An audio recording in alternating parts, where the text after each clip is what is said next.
Thanks to all who have joined us by WebEx for standing by. Welcome to the open meeting of the Public Company Accounting Oversight Board. During the meeting, you'll be in listen-only mode. As a reminder, this meeting is being recorded and a recording is expected to be made available on the PCAOB's website.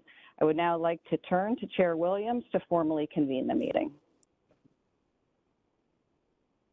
Good morning and welcome everyone. This is an open meeting of the Public Company Accounting Oversight Board on May 13th, 2024. We welcome those of you who have joined us today by webcast or dialing into the teleconference. Before we proceed with the agenda, I will note for the record that all board members are participating in this meeting and we are able to hear one another.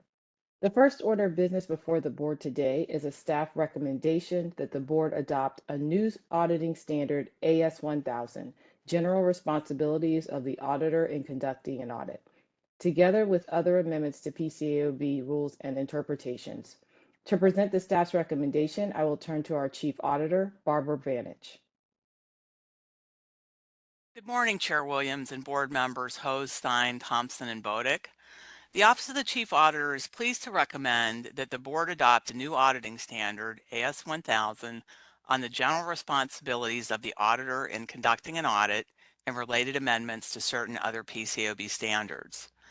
The new standard would replace a group of foundational standards adopted on an interim basis by the PCAOB in 2003 that established the general principles and responsibilities of the auditor when conducting the audit.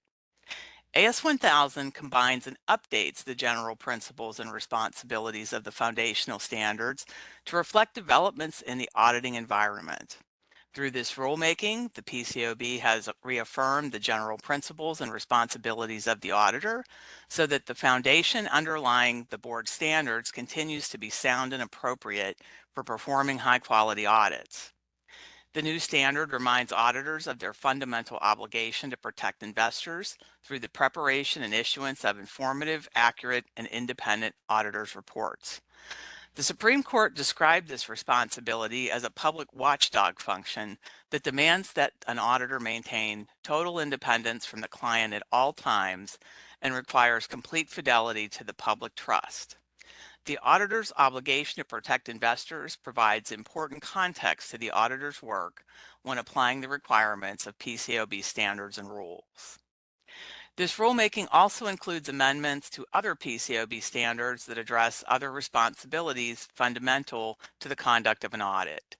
These amendments clarify the auditor's responsibility to evaluate whether the financial statements are presented fairly, clarify the engagement partner's responsibility to exercise due professional care related to supervision and review of the audit, and accelerates the documentation completion date by reducing the maximum period for the auditor to assemble a complete and final set of audit documentation from 45 days to 14 days. The new standard and related amendments have been informed by the board's outreach to investors, auditors, preparers, audit committee members, and others through the proposal the board issued last year. Before I turn to the project team to discuss the specific provisions of the new standard and amendments, I would like to acknowledge the many people within the PCAOB who provided significant contributions to this project. First, I would like to express my sincere appreciation to the team that led this project: Dominika Taraskevich, Ekaterina Disna, Hunter Jones, Akiko Upchurch, and Cheryl Hennig from the Office of the Chief Auditor, as well as our other OCA colleagues who provided support on the project. Additionally, I would like to thank our colleagues from other offices for their significant contributions. In particular, Martin Schmalz, Michael Gerbit, and Dylan Rassier in the Office of Economic and Risk Analysis, and Vince Meehan, Katie Riley, and Connor Rasso in the Office of General Counsel. I would also like to recognize the support provided by the staff from the Division of Registration and Inspections, the Division of Enforcement Investigations, and the Office of Communications and Engagement. Finally, I would like to thank the Securities and Exchange Commission staff, including the staff of the SEC's Office of the Chief Accountant, for their support and assistance with this project. Dominika Taraskevich and Ekaterina Disna of the Office of the Chief Auditor will now provide an overview of the new standard and amendments, and then Martin Schmalz and Dylan Rassier of the Office of Economic and Risk Analysis will provide some additional remarks, followed by the staff's recommendation. Dominika? Thank you, Barb. Good morning, Chair Williams and board members. I'm going to spend a few minutes providing a brief overview of AS 1000. The new standard before you today retains the general principles and responsibilities of auditors described in the foundational standards and in the proposal, which include independence, reasonable assurance, due professional care, professional skepticism, competence, and professional judgment. Commenters on the proposal generally agreed that these principles and responsibilities remain appropriate and suggested clarifications of certain proposed provisions. The new standard carries forward many of the key provisions described in the proposal that were designed to modernize, clarify, streamline the general principles and responsibilities of the auditor. I would like to highlight a few of these provisions. First, the introduction to the new standard provides important context for the auditor when performing an audit under PCAOB standards. It explicitly reminds auditors of their fundamental obligation to protect investors through the preparation, issuance of informative, accurate, and independent auditors' reports. It also provides that this responsibility transcends an auditor's relationship with management and the audit committee of the company under audit. These long-standing concepts are important to investors and are interwoven in the general principles and responsibilities that guide auditors throughout their work. Next, AS 1000 addresses the professional qualifications of the auditor, including provisions for complying with independence and ethics requirements and having competence to conduct an audit in accordance with applicable professional and legal requirements. While these responsibilities are not new, the new standard provides more specificity around how the auditor complies with the requirements. For example, with respect to requirements on independence, the new standard expresses the auditor's obligation to be independent by referring to the independence criteria set out in the rules and standards of the PCAOB and the rules and regulations of the SEC. This includes incremental independence requirements that were added after adoption of the foundational standards, but not explicitly addressed in those standards. The auditor must also comply with applicable ethics requirements, including the ethics rules and standards of the PCAOB. Under the new standard, the auditor is required to develop and maintain competence through an appropriate combination of academic education, professional experience in accounting and auditing with proper supervision, and training, including accounting, auditing, independence, ethics, and other continuing professional education. Similar to the foundational standards, AS 1000 addresses the auditor's responsibility for exercising due professional care in all matters related to the audit, which includes exercising professional skepticism. The new standard reaffirms the meaning of these important principles and clarifies the related provisions. The new standard also clarifies the engagement partner's responsibility for exercising due professional care by more directly aligning the partner's existing responsibilities for supervision and review with the exercise of due professional care. The new standard describes the auditor's responsibilities for exercising professional judgment and clarifies that professional judgment is applied in the context of conducting an audit with due professional care in accordance with applicable professional and legal requirements. Lastly, AS 1000 retains and clarifies the auditor's fundamental responsibilities for conducting an audit, including obtaining reasonable assurance, complying with applicable professional and legal requirements, preparing audit documentation, and making required communications. The final requirements in these areas are generally consistent with the proposal, with certain clarifications made in consideration of commenter input. For example, the new standard explicitly states that reasonable assurance is not absolute assurance. Now I'd like to hand it over to Ekaterina, who will discuss amendments to other PCAOB standards included in this rulemaking.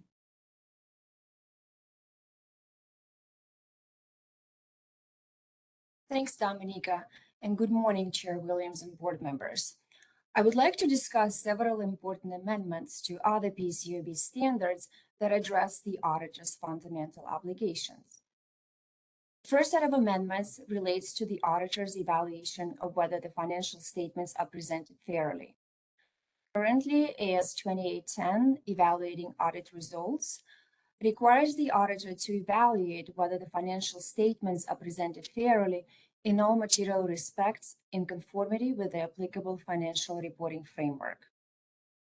The meaning of this evaluation is described in a separate standard, AS 2815. Consistent with the proposal under the final amendments, AS 2815 would be rescinded and the underlying requirements would be updated and incorporated into AS 2810, while preserving the meaning of present fairly and streamlining the provisions to provide a more logical presentation.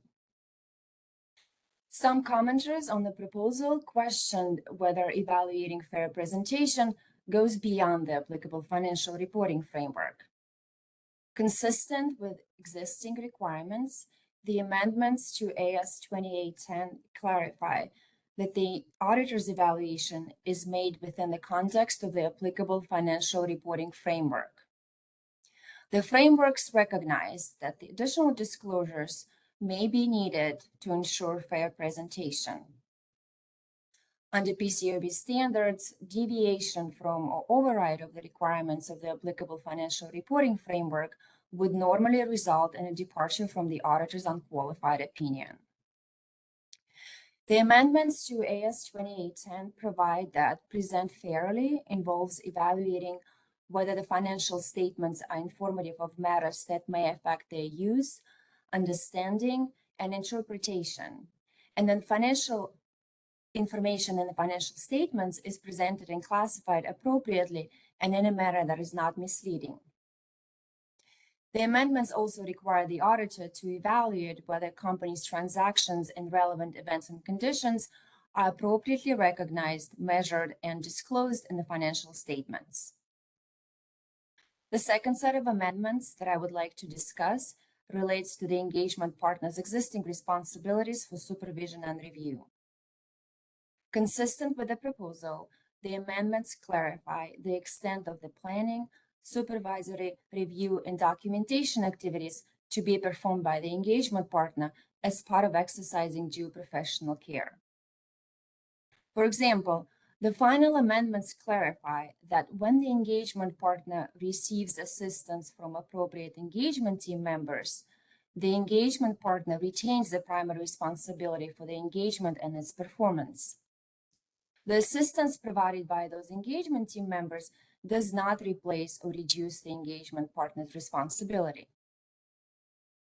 Next, the amendments specify that as part of exercising due professional care, the engagement partner is required to review sufficient documentation to determine that 1, the engagement was performed as planned, 2, significant judgments were appropriate and significant findings and issues were appropriately addressed, 3, the conclusions expressed in the auditor's report are appropriate and supported by sufficient appropriate audit evidence, and 4, matters requiring communication under applicable professional and legal requirements are appropriately identified and communicated. The amendments also provide that the engagement partner's review includes review of documentation of significant findings or issues and review of documentation that is required to be reviewed by the EQR.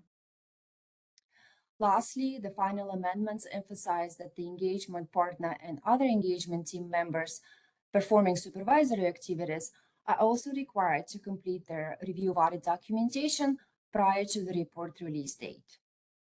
This reaffirms that the engagement partner's review of audit documentation is an important part of supervision.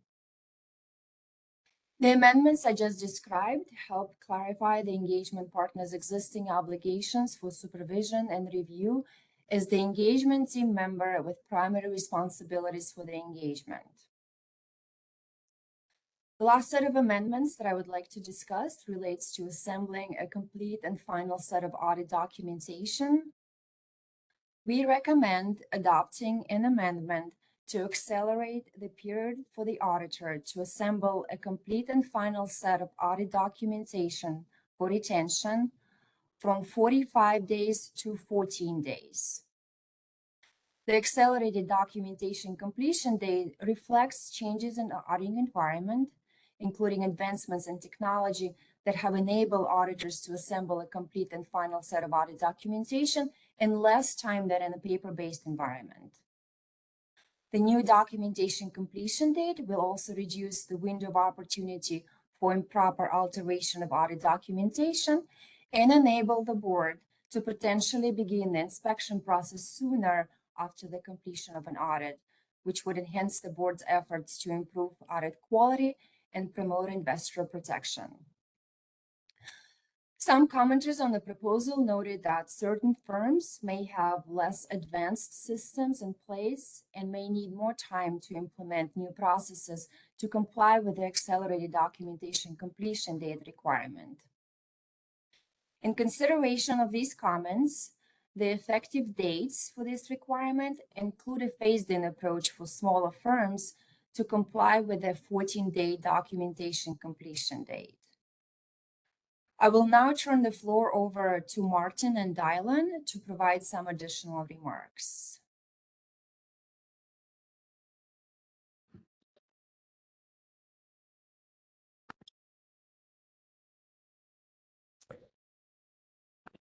Thank you, Yekaterina. Good morning, Chair Williams and board members. The Office of Economic and Risk Analysis has performed an economic analysis of the new standard and related amendments to the board's auditing standards that the board is considering today. The economic analysis includes establishing a baseline of firm performance under today's rules, identifying a need for rulemaking, evaluating the economic impacts of the new standard and related amendments, and assessing reasonable alternatives. We appreciate the input of commenters on the proposing release for the standard and have carefully considered the information provided to us through the notice and comment process in developing the economic analysis for this adopting release. We believe the economic analysis contained in this release even-handedly sets out the likely economic effects of the standard. I will now turn it over to Dylan to present the details of our analysis. Thank you, Martin, and good morning, Chair Williams and board members. The current foundational standards are sufficient to support high-quality audits when applied appropriately, but some of their features do not support the most efficient use of the standards. In addition, some engagement partners have not fulfilled their responsibilities for supervision and review, despite the importance of engagement partners to audit quality.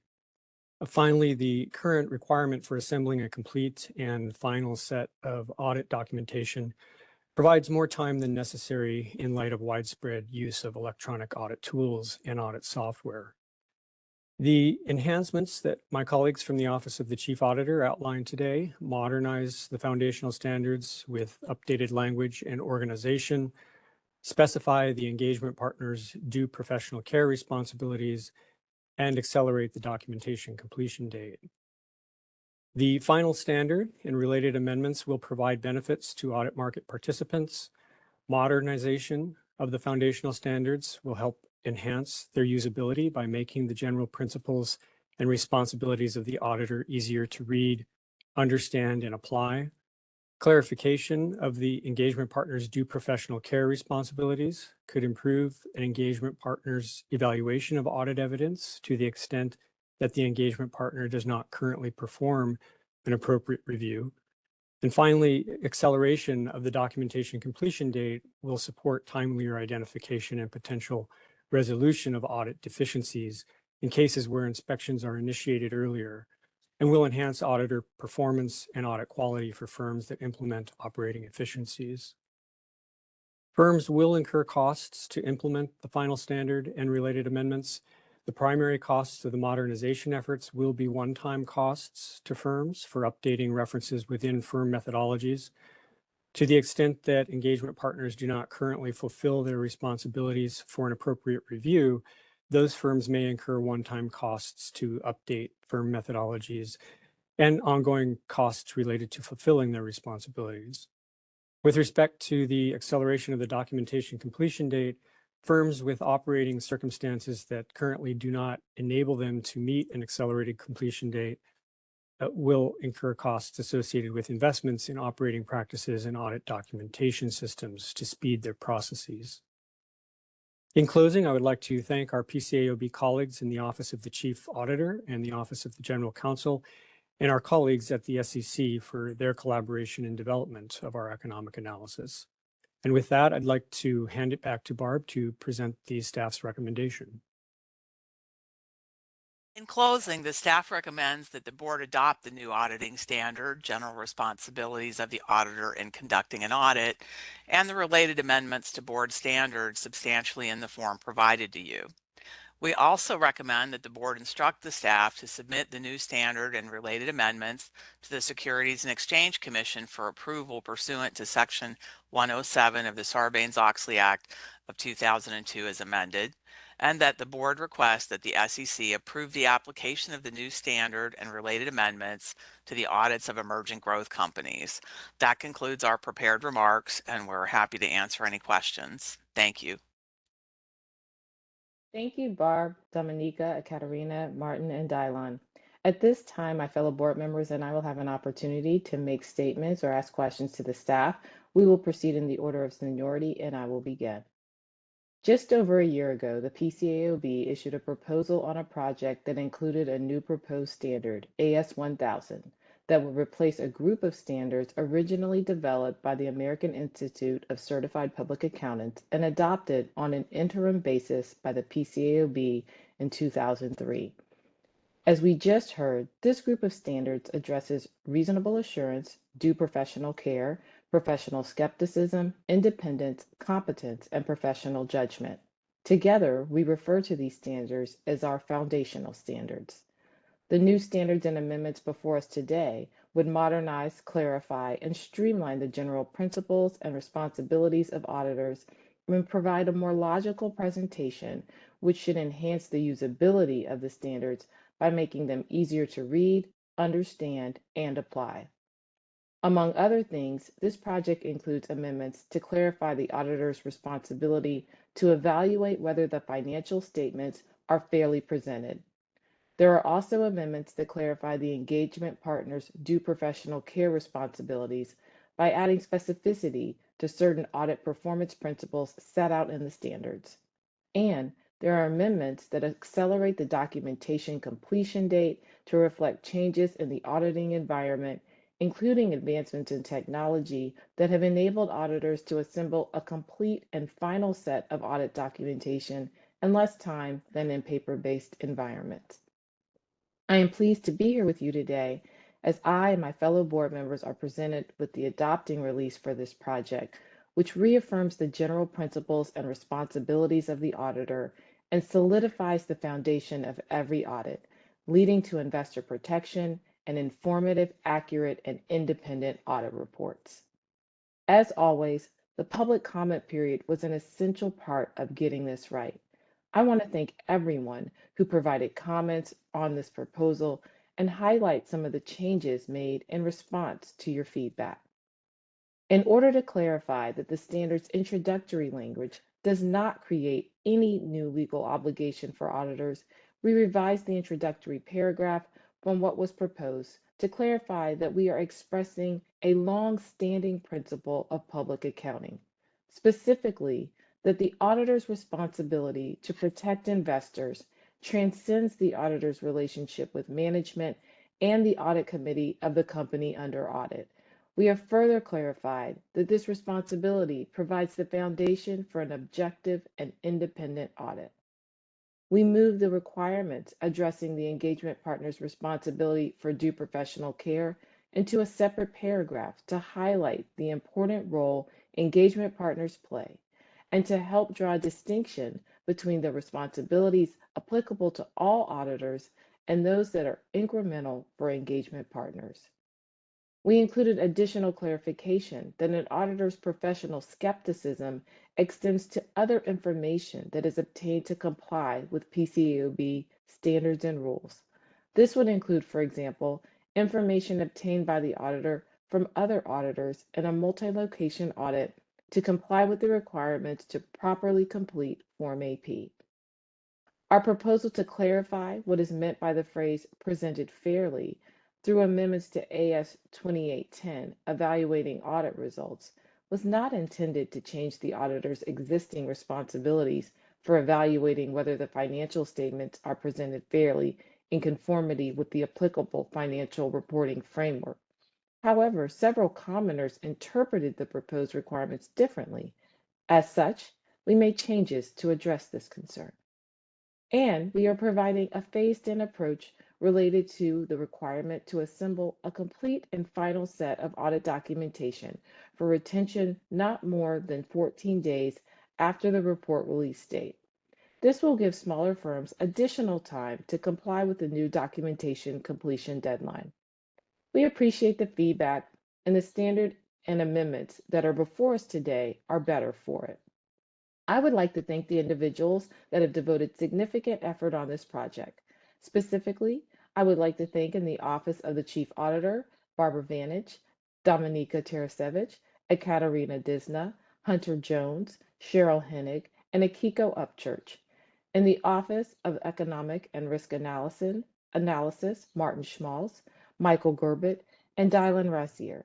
And in the Office of the General Counsel, Connor Rasso, Vince Meehan, and Katie Riley.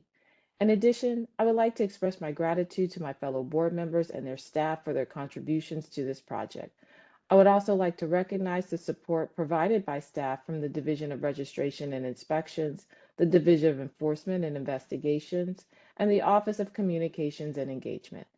Finally, I would like to thank the Securities and Exchange Commission staff, including the staff of the SEC's Office of the Chief Accountant, for their support.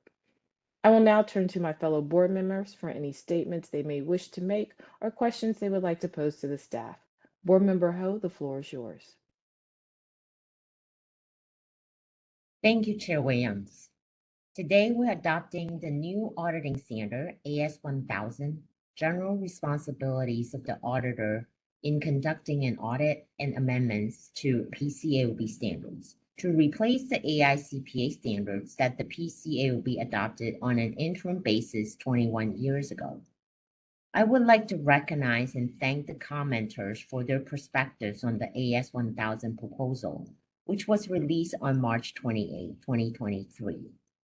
I always pay close attention to the comments, as they are an essential aspect of making sure that we set standards that are practical to promote audit quality and support our mission of protecting investors.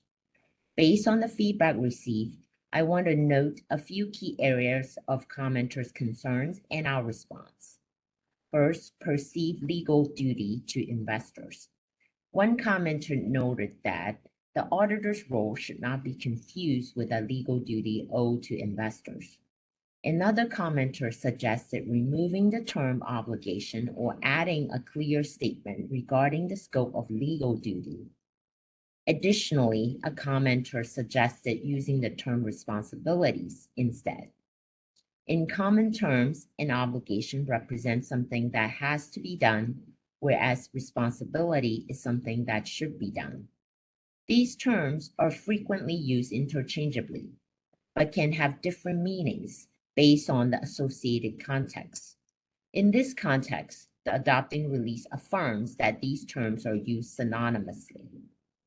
I commend the staff for considering input from commenters and modifying the adopting release to confirm that the term obligation does not establish a new duty nor creates a new form of legal obligation.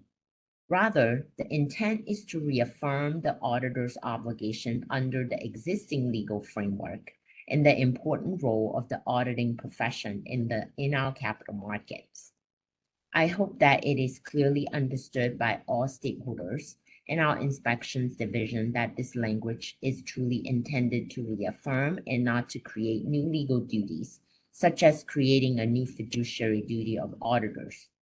Independent auditors are not fiduciaries due to the independence requirements. Instead, auditors provide an audit report on the financial statements where the auditors obtain reasonable assurance about whether the financial statements are free of material misstatement, whether due to error or fraud. Under this context, this standard provides a renewed foundation to refresh investor trust in the auditing profession. Second, perceive expansion of auditors' evaluation of fairness. One commenter also expressed concerns regarding the perceived expansion of the auditor's evaluation of fairness related to the financial statements.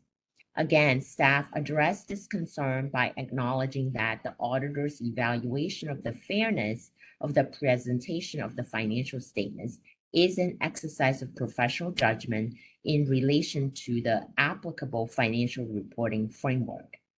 As such, the revision emphasizes that the applicable financial reporting framework provides the basis for the auditor's judgment regarding the presentation of financial position, results of operations, cash flows, and disclosures in financial statements. Again, I commend staff for thoughtfully addressing this concern. Third, engagement partner responsibilities. Separately, this standard clarifies the engagement partner's existing responsibilities for supervision. For example, specifically stating that the work of other engagement team members does not replace or reduce the engagement partner's responsibility and requires that the engagement partner's review should include review of documentation of significant findings or issues and review of documentation required to be reviewed by the engagement quality reviewer. I support these requirements in improving audit quality. Last one, final set of audit documentation. This adopting release acknowledges that advancements in technology increase the availability of electronic audit tools and the use of audit software. Since the interim standard was adopted, technology has enabled auditors to transition from paper-based audit documentation to electronic work papers. As such, auditors have the ability to complete the final set of audit documentation in less time, resulting in an accelerated period to complete the final set of audit documentation from 45 days to 14 days within this standard. A commenter indicated their support for the accelerated period, with the caveat that there should be sufficient time for certain firms to implement changes to systems and technology, which will take time and impacts methodology, policies, practices, and behaviors. I appreciate that the staff considered commenter input and provided an additional year for small firms to comply with this specific requirement. Bringing the associated interim standard to an end, I support the adoption of this new standard. I would like to express my appreciation to the Office of the Chair, the Office of the Chief Auditor, and the Office of Economic and Risk Analysis for their contributions to this final standard. Thank you. Back to you, Chair Williams. Thank you. Board Member Stein, the floor is yours. Thank you, Chair Williams. I'm very pleased to be here this morning. The staff has been able to craft a standard that modernizes, consolidates, and simplifies the auditor's most basic responsibilities that are integral to an effective audit. Importantly, the new standard empowers the auditor to exercise professional skepticism and professional judgment through all stages of the audit. Moreover, the standard continues to emphasize that auditors have a duty of loyalty to investors.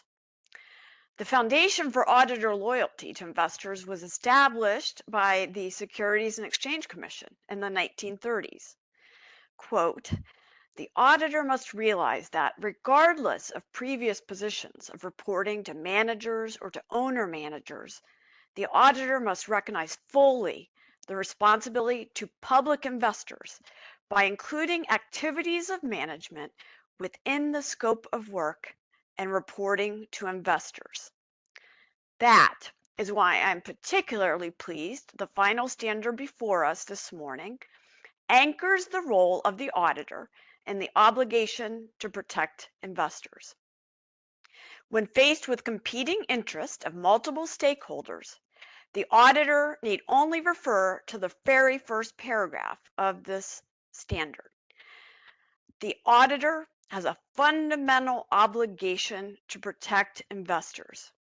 This responsibility transcends an auditor's relationship with management and the audit committee. So, let there be no uncertainty in the mind of the independent auditor.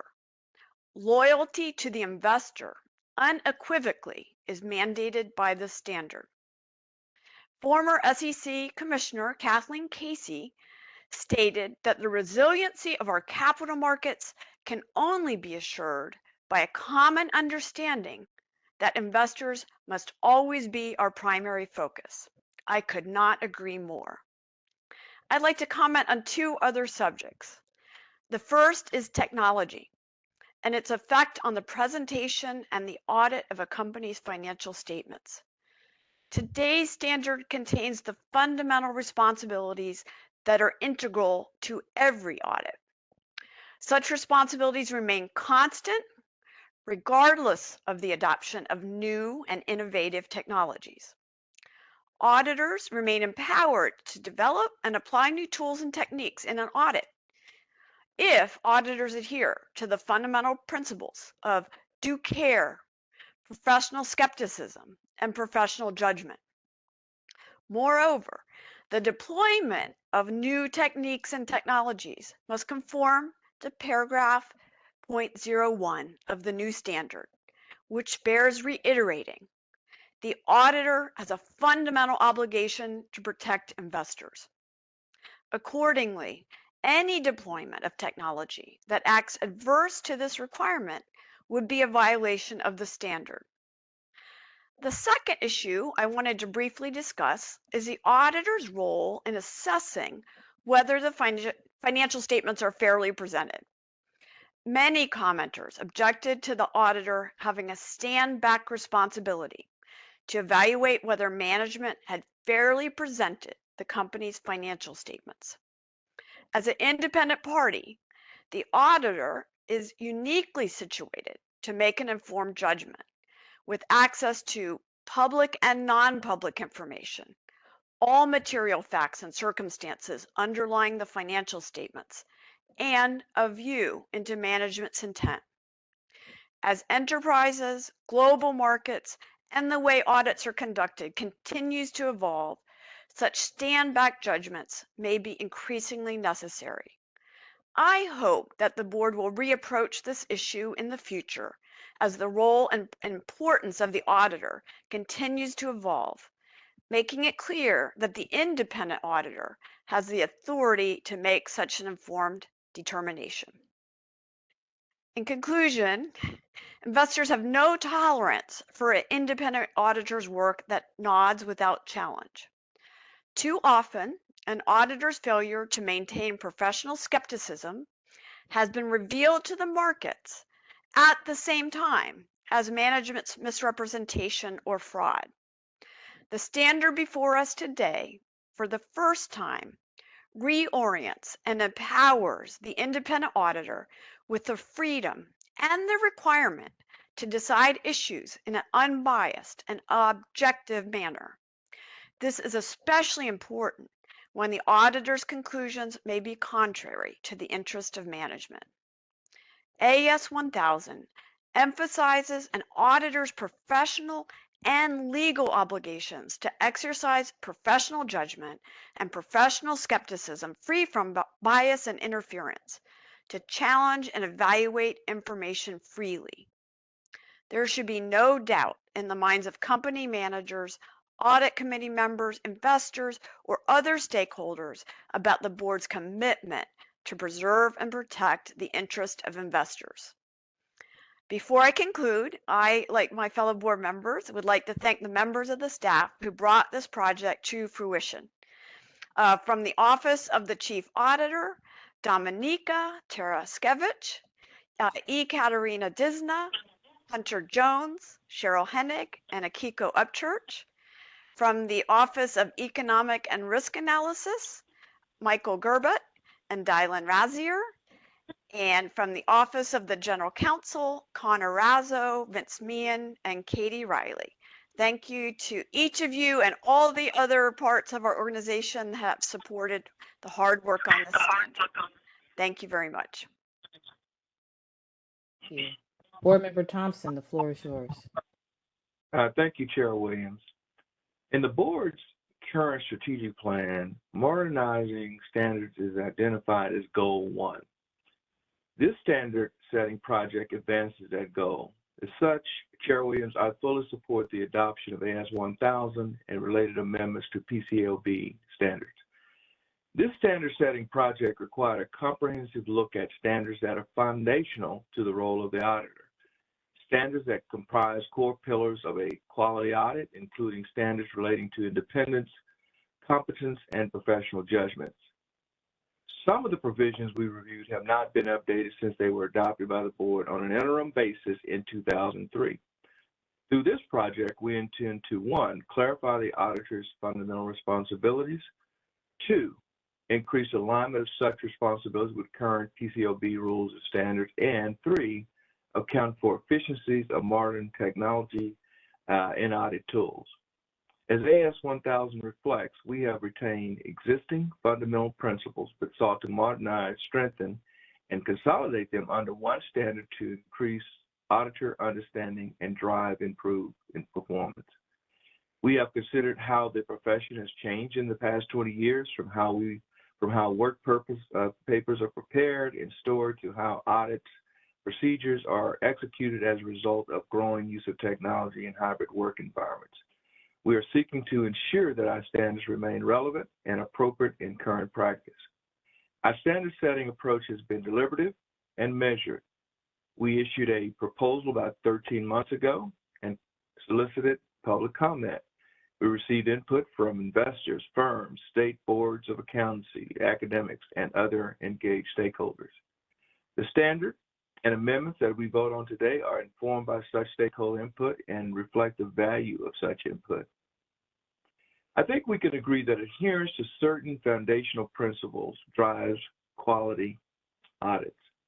I like to use my time to emphasize 3 components of the standard and amendments that we vote on today, namely 1, independence, 2, the engagement partner's application of due professional care, and 3, earlier archiving of audit work papers. First, AS 1000 set forth certain auditor independence principles. Specifically, paragraphs 4 through 6 outline audit independence and ethics requirements.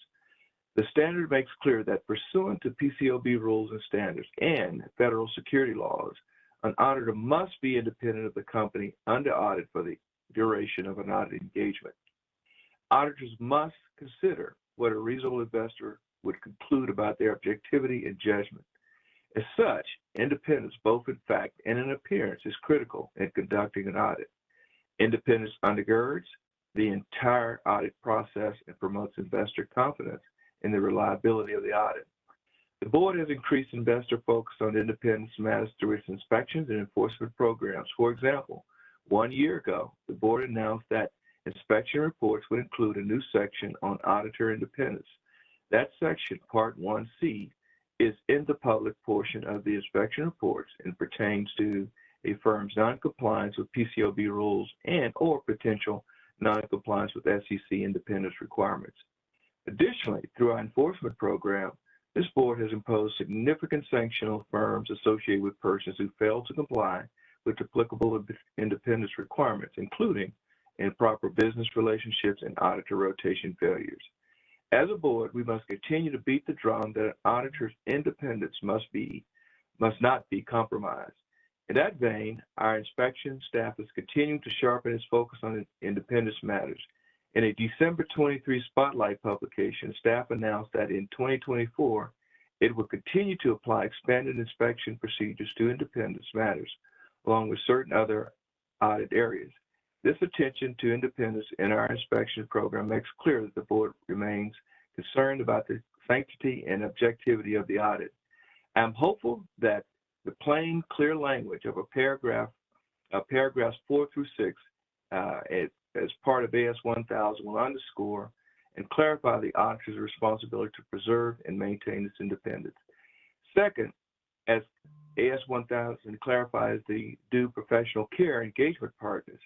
In a separate paragraph, paragraph 10, we have outlined specific responsibilities for engagement partners, including requirements to evaluate whether significant findings or issues have been appropriately addressed, and to determine if there is sufficient appropriate audit evidence to support significant judgments and conclusions that form the basis of the audit report.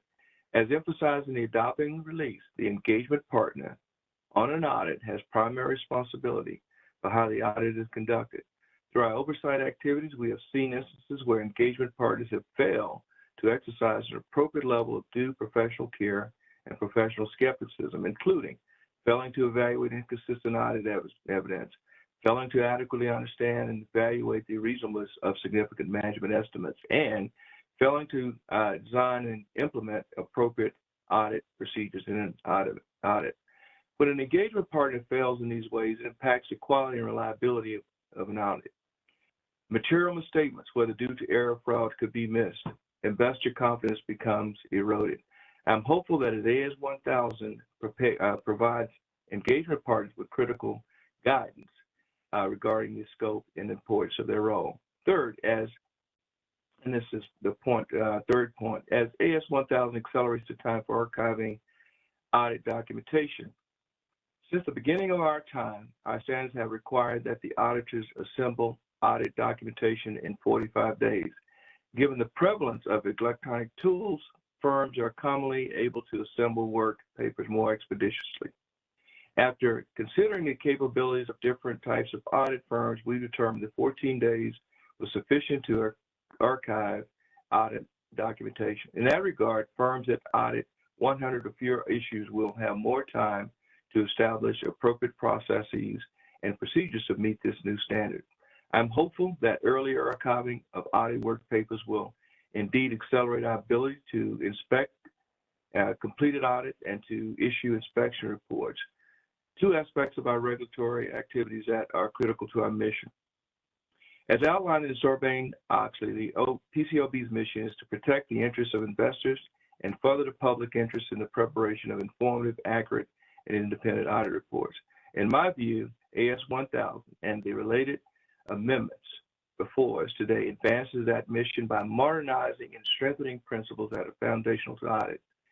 As such, I reiterate my support for adoption of AS 1000 and related amendments to certain PCAOB standards. In closing, I would like to thank and extend my sincere appreciation to our incredible staff who contributed to this project and got it to the finish line.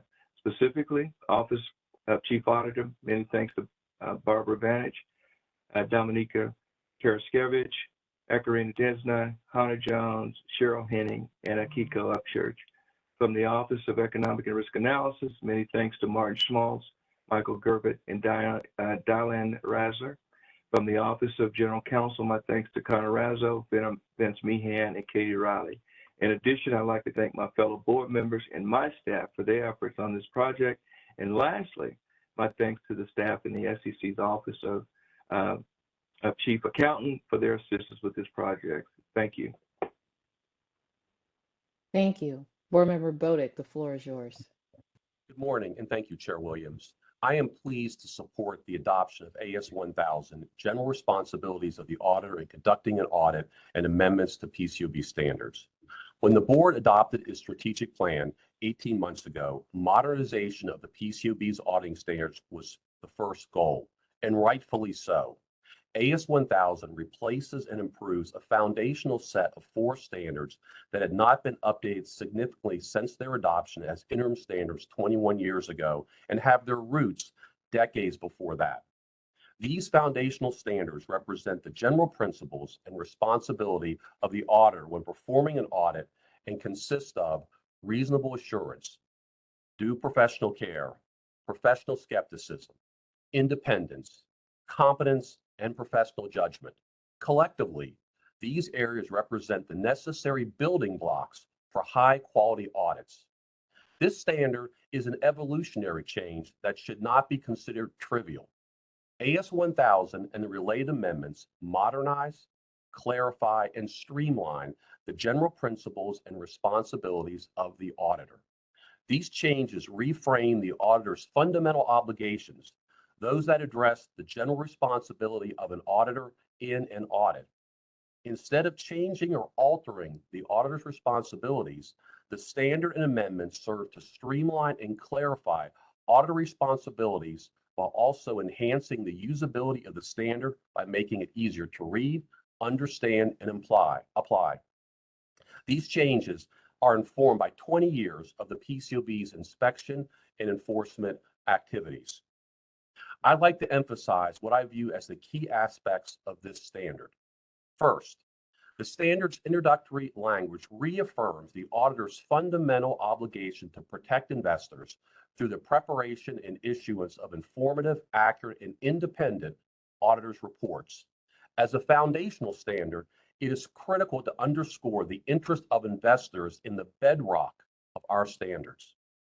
As I have reflected on the importance of the standard's introductory paragraphs, I encourage accounting professors and firms to make these required reading for all future and current auditors.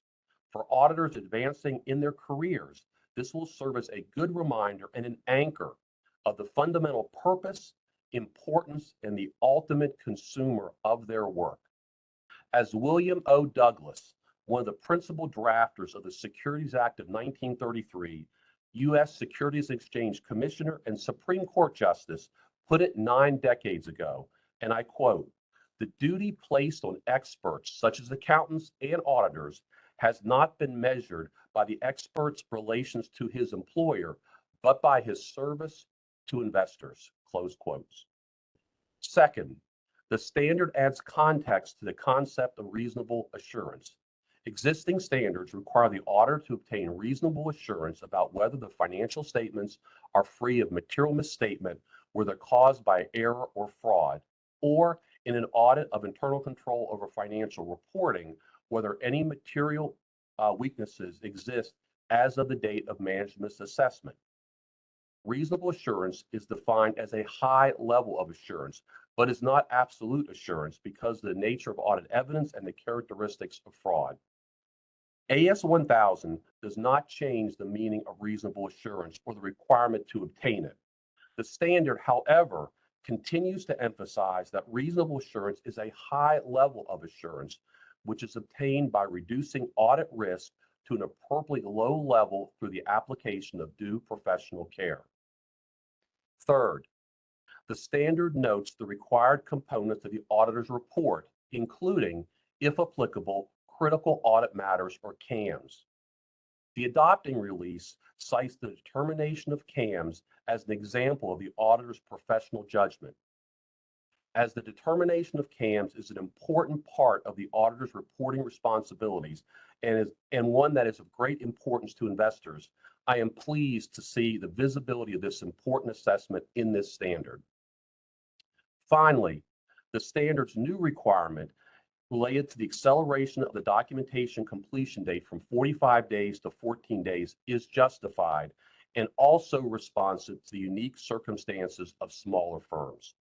While this new requirement may not challenge larger firms, I paid particular attention to 2 comment letters on this topic received from firms inspected on a triennial basis. One of these letters did not address the impact of this acceleration, while the other suggested a phased-in approach for the documentation completion date acceleration for smaller firms. I am pleased that this suggestion has been addressed within the standard. Given that smaller firms may have less technologically advanced systems, it is reasonable that they may need more time to implement processes to comply with the accelerated documentation completion date requirement.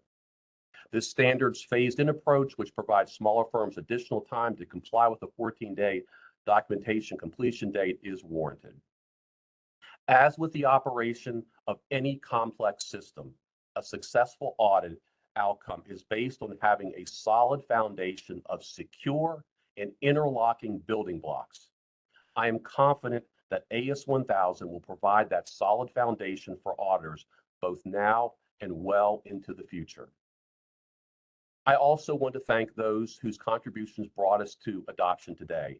In particular, thank you to the individuals and firms that took the time to prepare comment letters. The final standard was enhanced by your feedback.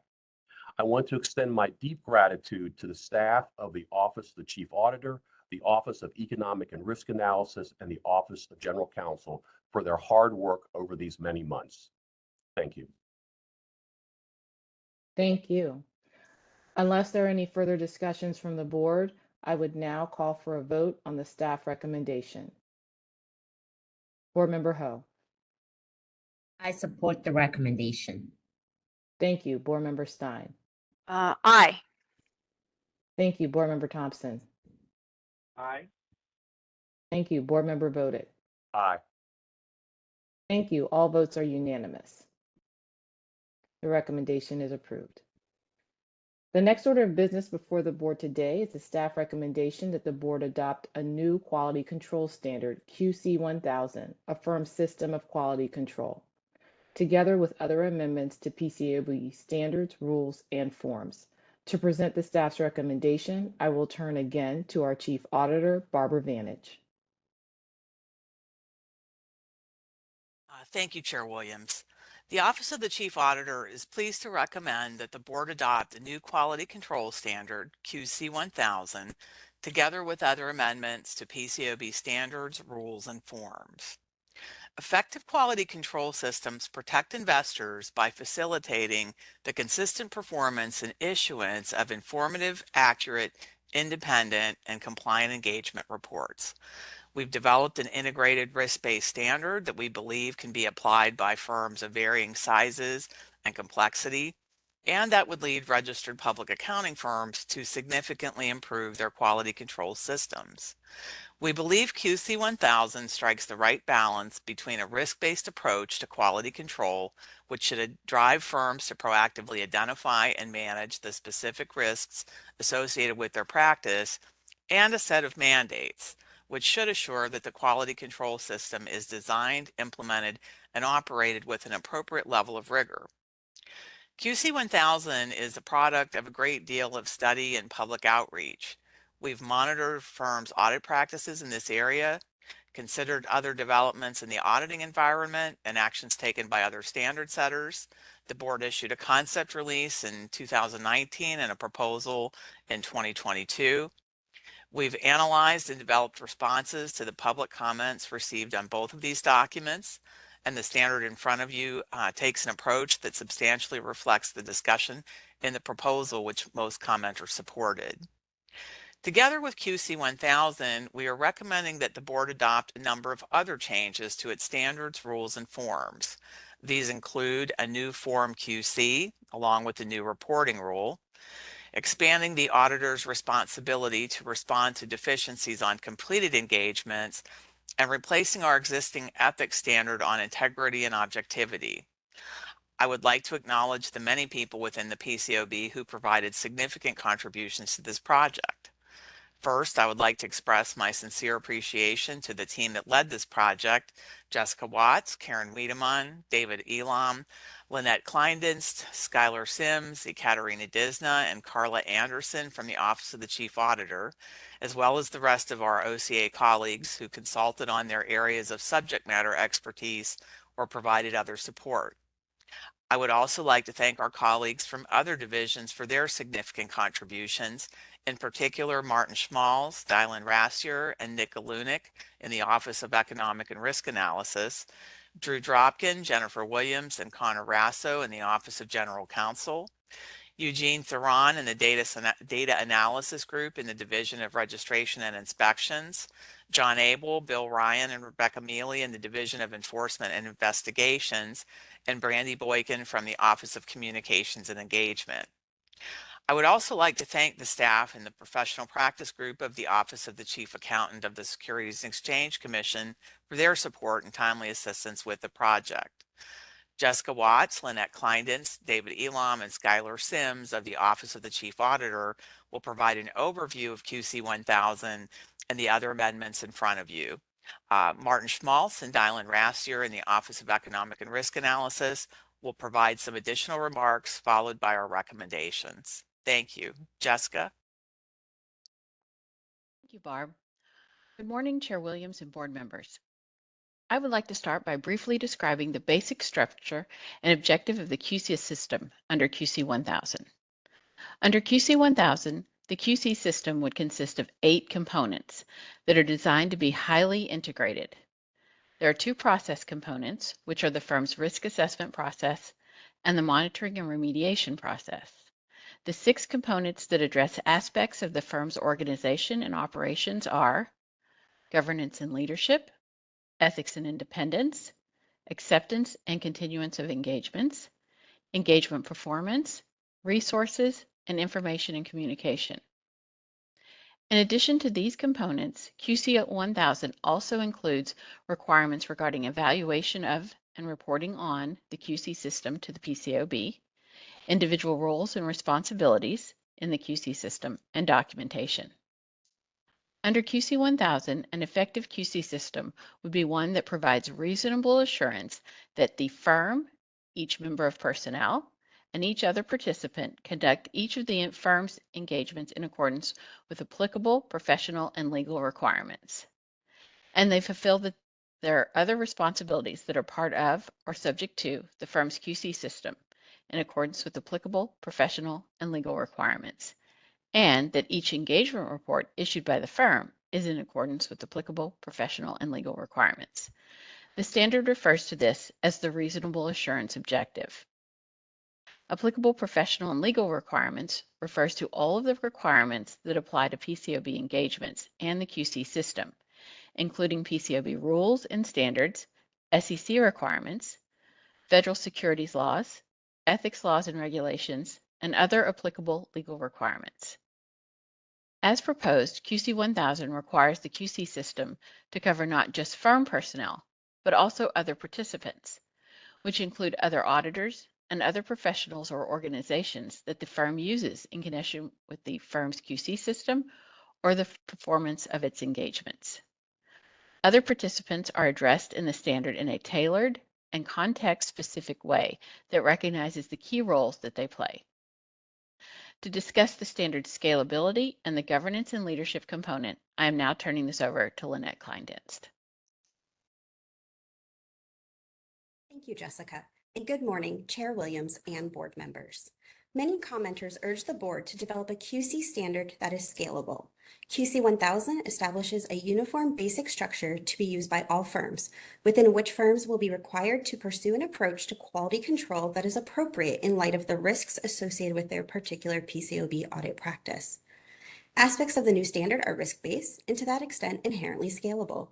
In addition, QC 1000 imposes more stringent requirements for the largest firms in some areas, while enabling smaller firms to comply with the core requirements in ways that take into account their size and complexity of the audits performed by them. Our data indicates that a significant number of registered firms do not audit issuers or broker-dealers. QC 1000 provides for scaled-down requirements for such firms, reflecting the lower risk to investors when firms are not actively involved in issuer and broker-dealer audits. While all registered firms are required to design a QC system that complies with QC 1000, only firms that have obligations with respect to a PCAOB engagement are required to implement and operate the QC system. We believe that requiring all registered firms to design a QC system that complies with the standard, regardless of whether they have obligations with respect to PCAOB engagements, is consistent with the PCAOB statutory mandate and historical practice, and would help to ensure that all firms that register with us are appropriately prepared to perform a PCAOB engagement. QC 1000 imposes additional obligations on the firms with the largest portfolios of PCAOB engagements, those that issue audit reports for more than 100 issuers in a year. We believe this scaled-up approach is appropriate because of the size and complexity of their practices and the public interest implicated by the fact that they audit companies that make up the substantial majority of U.S. public market capitalization. These include enhanced requirements regarding independent oversight of the QC system, which we will discuss in a moment, as well as additional requirements regarding the treatment of complaints and allegations about non-compliance, an automated system to track investments that may bear on independence, and in-process monitoring of firms' engagements. QC 1000 also eliminates the historical distinction between firms that were members of the AICPA's SEC practice section, known as SECPS, and other firms. To the extent they continue to be relevant, SECPS requirements have been included in QC 1000. QC 1000 emphasizes accountability and firm governance through requirements for specified roles within and responsibilities for the QC system, quality objectives that emphasize the importance of tone at the top, and appropriate incentives for firm leadership, and for the largest firms, the requirement of an independent perspective on their QC system. QC 1000 requires the firm's principal executive officer to be ultimately responsible and accountable for the QC system as a whole. The firm must also assign other roles within the QC system over the operation of the QC system, ethics and independence, and monitoring and remediation. The quality objectives and governance and leadership are intended to promote accountability through a focus on both messaging and behavior by leadership and the importance of appropriate incentives. QC 1000 creates an additional role for firms with the largest PCAOB audit practices, referred to as the External QC Function, or EQCF. Under the new standard, firms that issued audit reports for more than 100 issuers are required to establish a governance structure that incorporates an element of independent governance, an external oversight function for the QC system composed of one or more persons who do not have any relationship with the firm that would interfere with the exercise of independent judgment with regard to matters related to the QC system. To clarify what is entailed in an external oversight function for the QC system, the standard specifies a baseline requirement that the EQCF's responsibility should include evaluating, at a minimum, the significant judgments made and the related conclusions reached by the firm when evaluating and reporting on the effectiveness of its QC system. Beyond that, firms will have flexibility to determine the scope of the EQCF's responsibilities, how many people are required to appropriately carry out the function, and what their backgrounds and qualifications should be. To provide you with an overview of the firm's risk assessment process and other key provisions, I'm now turning this over to David Ellum.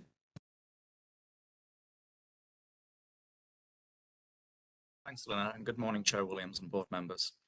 The firm's risk assessment process is the basis for a risk-based approach to the design, implementation, and operation of the firm's QC system. Under the new standard, the process will be applied to the 6 components of the firm's QC system that have required quality objectives. Again, those are governance and leadership, ethics and independence, acceptance and continuance, engagement performance, resources, and information and communication. Design, implement, and operate this process. For each of those 6 components, the firm will be required to establish quality objectives, identify and assess quality risks to the achievement of the quality objectives, and design and implement quality responses to the identified quality risks. QC 1000 specifies required quality objectives for each component, and firms may need to establish additional quality objectives if necessary to achieve the reasonable assurance objective. Annually, firms will be required to identify and assess quality risks to the achievement of their quality objectives. The standard does not specify quality risks that must be assessed and responded to by all firms. Rather, it includes factors for each firm to consider in its risk assessment process. Firms will also be required to design and implement quality responses, which are policies and procedures that address the assessed quality risks in order to achieve the quality objectives. Quality responses would typically be specific to the firm to respond to its particular assessed quality risks. QC 1000 also includes some specified quality responses that are mandatory for all the firms to which they apply. QC 1000 also requires firms to take proactive measures to identify new quality risks that may come up between the firm's periodic risk assessments. Let me now talk briefly about the ethics and independence components of the firm's QC system. The ethics and independence component of QC 1000 has been tailored to the ethics and independence requirements that apply to engagements performed under PCAOB standards. Under the standard, ethics and independence requirements include the PCAOB's ethics and independence standards and rules, the SEC's rule on auditor independence, and other applicable requirements regarding accountants' ethics and independence that are relevant to fulfilling their obligations and responsibilities in the conduct of engagements or in relation to the QC system. As part of the ethics and independence component, we have expanded an existing SECPS requirement on obtaining certifications from professionals within the firm to cover familiarity and compliance with both the firm's independence and ethics policies. We believe such certification will enhance individual accountability and ultimately compliance. We are also recommending replacing an interim ethics and independence standard, ET 102, integrity and objectivity, with a new standard, EI 1000, also called integrity and objectivity. The new standard carries forward important concepts in ET 102 and reflects revisions that we believe better align PCAOB ethics requirements with the scope, approach, and terminology of QC 1000. I'll now turn to Skylar Sims to provide you with an overview of the monitoring and remediation components and the evaluation and reporting requirements of QC 1000. Thanks, David, and good morning, Chair Williams and board members. I'd now like to discuss a few other key areas in the monitoring and remediation component and the evaluation of and reporting on a firm's QC system. The monitoring and remediation process is an integral part of an effective QC system because it creates a feedback loop to inform the firm's risk assessment process. The feedback loop helps the firm identify and assess new and evolving quality risks and design and implement effective quality responses. It also drives a firm's focus on continuing to improve its QC system with a view to both correcting deficiencies that are identified and preventing future deficiencies. The monitoring and remediation process applies to the design, implementation, and operation of all QC system components, including the monitoring and remediation process itself, and it provides the basis for a firm's evaluation of whether its QC system is effective and for reporting on its QC system. Under QC 1000, a firm is required to perform monitoring activities to determine whether its quality responses are properly designed and operating as intended, such that the firm's quality risks are sufficiently mitigated and its quality objectives are achieved. The monitoring and remediation process includes engagement and QC system level monitoring activities, determining whether engagement and QC deficiencies exist and responding to them, and monitoring the implementation and operating effectiveness of remedial actions. As part of this new approach to monitoring and remediation, the auditor will be responsible for identifying and responding to engagement deficiencies in a substantially revised AS 2901, renamed Responding to Engagement Deficiencies After Issuance of the Auditor's Report. The scope of AS 2901 has been broadened so that the remedial action is explicitly required for engagement deficiencies for both financial statement audits and ICFR audits, unless it is probable that the auditor's report is not being relied upon. Provisions similar to AS 2901 have also been added to the standards for broker-dealer attestation engagements. QC 1000 requires that the firm evaluate its QC system annually as of September 30th and report to the PCAOB by November 30th. The evaluation reaches one of three conclusions. 1, that the QC system is effective. 2, is effective except for one or more unremediated QC deficiencies that are not major QC deficiencies.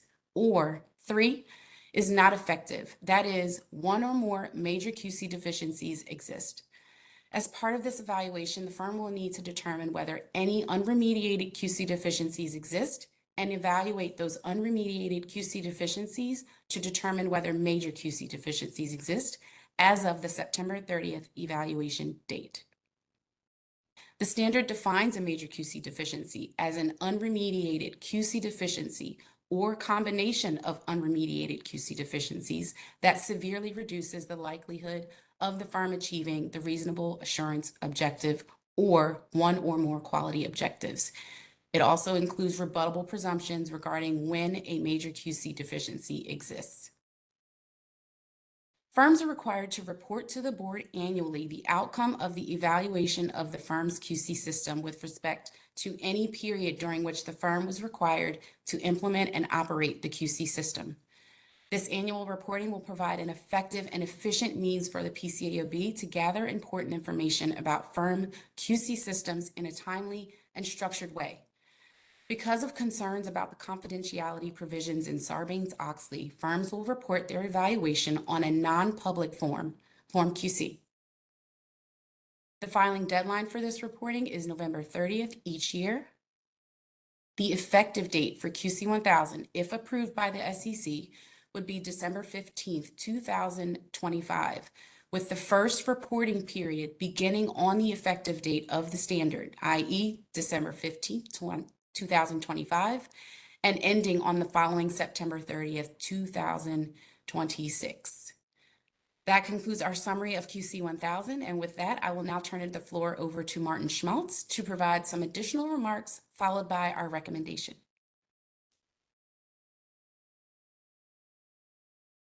Thank you, Sky. Good morning, Chair Williams and board members. We appreciate the input of commenters on the proposing release for the standard and related amendments and have carefully considered the information provided to us through the notice and comment process in developing the economic analysis for this adopting release. We believe the economic analysis contained in this release even-handedly sets out the likely economic effects of the standard. I will now turn it over to Dylan to present the details of our analysis. Thank you, Martin, and good morning, Chair Williams and board members. Under current PCAOB QC standards, a firm's QC system is required to provide reasonable assurance that the firm's personnel comply with applicable professional and legal requirements. However, the audit market does not provide sufficient incentives for all firms to design, implement, and operate QC systems that achieve this requirement on a consistent basis. In addition, the current PCAOB QC regulatory baseline contains high-level principles and does not directly address recent developments in QC, which further undermines firms' and individuals' incentives to provide the required reasonable assurance.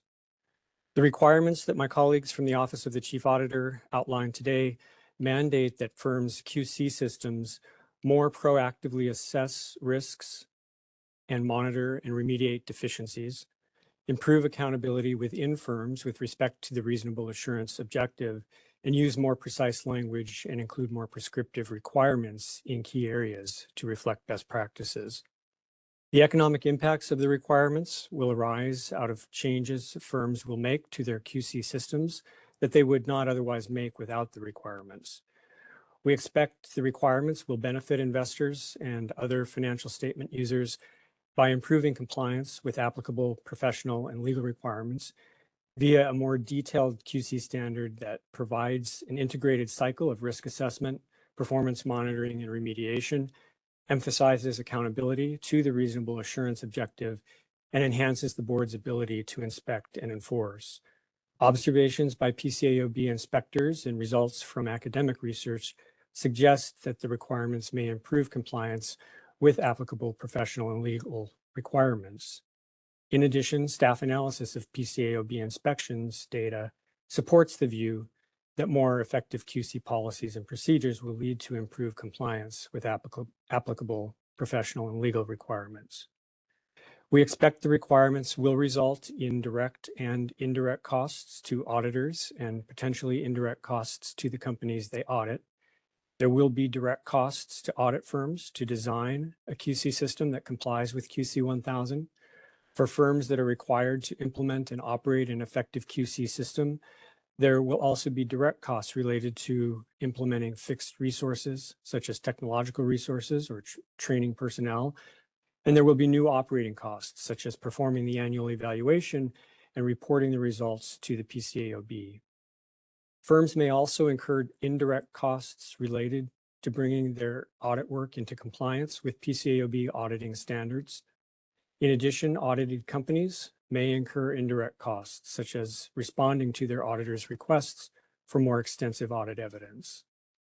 In closing, I would like to thank our PCAOB colleagues in the Office of the Chief Auditor, the Office of the General Counsel, the Division of Registration and Inspections, and the Division of Enforcement and Investigations, and our colleagues at the SEC for their collaboration in the development of our economic analysis.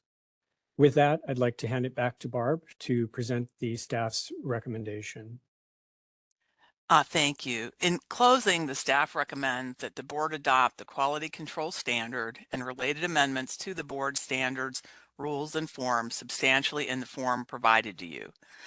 We also recommend that the board instruct the staff to submit the new standard and related amendments to the Securities and Exchange Commission for approval pursuant to Section 107 of the Sarbanes-Oxley Act of 2002 as amended, and that the board request that the SEC approve the application of the new standard and related amendments to audits of emerging growth companies. That concludes our prepared remarks, and we're certainly happy to answer any questions. Thank you.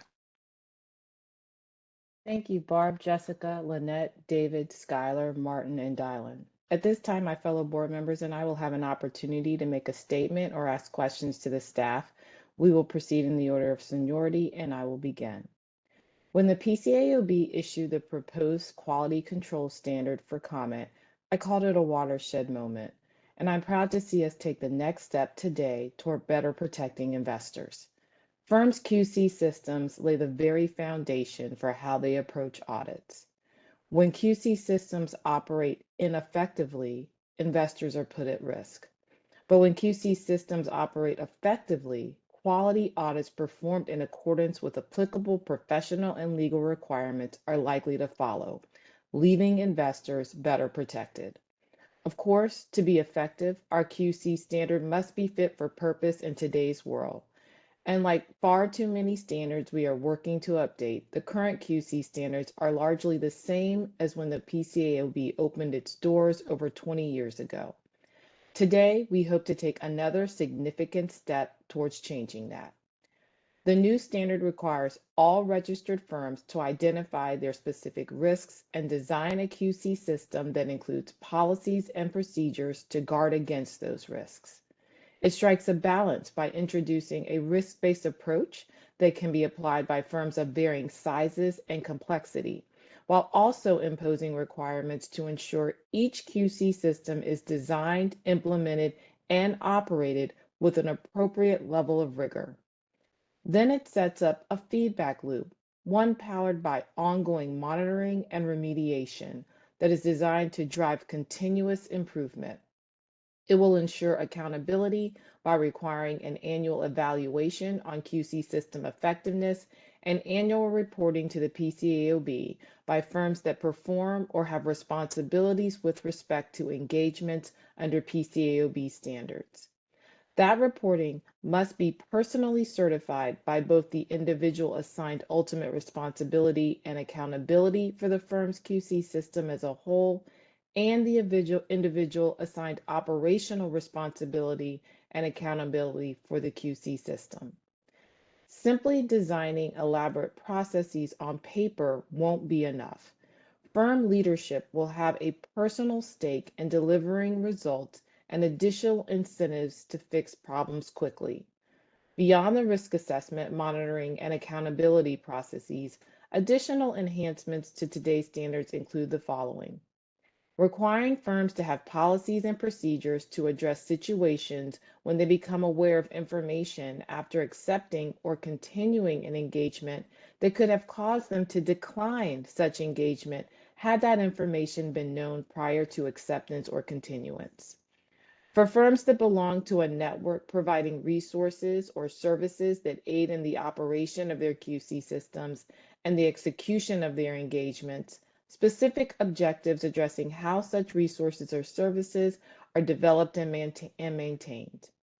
Requiring firms to provide annual training to their personnel, including training on applicable professional and legal requirements, to enable such personnel to fulfill their assigned QC and engagement roles in accordance with applicable professional and legal requirements and their policies and procedures.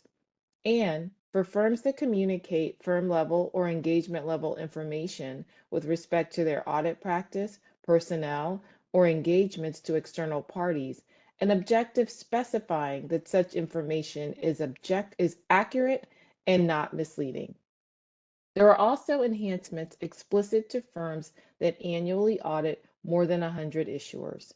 For example, these firms are required to incorporate an external oversight function for the QC system composed of one or more persons referred to as the External QC Function, or EQCF.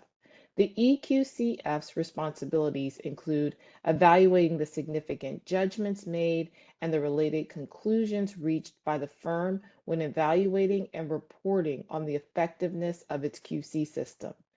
As another example, this same group of firms would also be required to perform monitoring procedures on in-process engagements. Ultimately, The new requirements provide firms with the direction necessary to improve their QC systems. At the same time, the requirements increase accountability of firms' leadership for designing, implementing, and operating effective QC systems that protect investors. Because QC systems are fundamental to conducting quality audits, these new requirements directly align with our mission to protect investors and further the public interest in the preparation of informative, accurate, and independent audit reports. Of course, as always, the public comment period was essential to crafting this standard. I want to thank everyone who provided input. I would also like to thank the several individuals within the PCAOB who are responsible for bringing this project to us. Specifically, I would like to thank in the Office of the Chief Auditor, Barbara Vantage, Jessica Watts, Karen Wiedemann, David Illam, Lynette Kleindis, Skylar Sims, Ekaterina Disna, and Carla Anderson. In the Office of Economic and Risk Analysis, Martin Schmalz, Nick Galunin, and Dylan Rassier. And in the Office of the General Counsel, Connor Rasso, Drew Dropkin, and Jennifer Williams. I would like to thank my fellow board members and their staff for their contributions. I would also like to recognize the support provided by the staff from the Division of Registration and Inspections, the Division of Enforcement and Investigations, and the Office of Communications and Engagement. Finally, I would like to thank the Securities and Exchange Commission staff, including the staff in the SEC's Office of the Chief Accountant for their support and assistance. I will now turn to my fellow board members for any statements they may wish to make or questions they would like to pose to the staff. Board Member Ho, the floor is yours. Thank you, Chair Williams. Early in my career, I worked for a small 8A audit firm based in Washington, D.C. as an auditor, which was my second job after college. During my 2-year tenure, I met many hardworking CPAs from the underrepresented population. The pay was lower than the bigger firms, and the hours were extremely long. Although the work was demanding, we bonded due to our shared minority status and the belief that the pursuit of the American dream was achievable through hard work. My favorite event was the potluck Thanksgiving lunch, and I still remember the delicious smells and the mouth-watering taste of the unique dishes that many colleagues share from their respective cultures. We formed long-lasting friendships, as I am still in touch with some of them today. Because of my personal experience, I'm uniquely familiar with the challenges small and medium-sized firms and their staff face. That is why it is important to me that these firms are treated fairly and equitably. In my November 18, 2022 statement supporting the QC 1000 proposal, I described 2 areas of particular interest.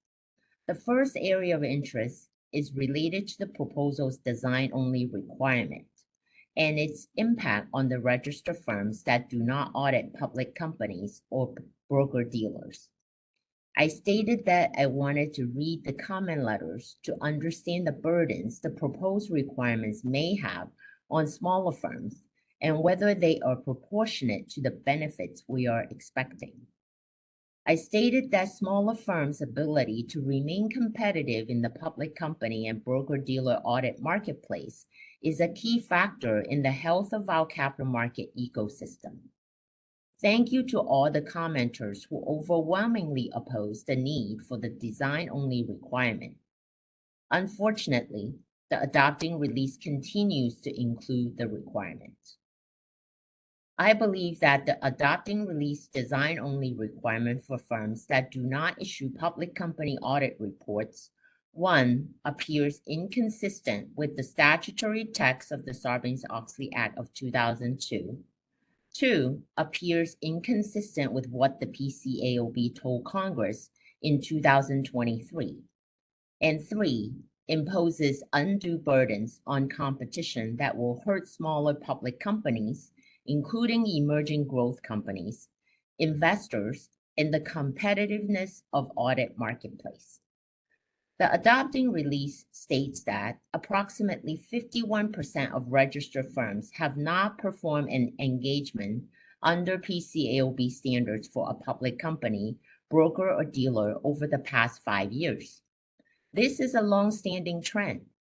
My understanding is that the percentage of registered firms that, one, submitted annual reports to the PCAOB, and two, have not performed an engagement requiring PCAOB registration has hovered in the mid 40% and above for nearly 10 years.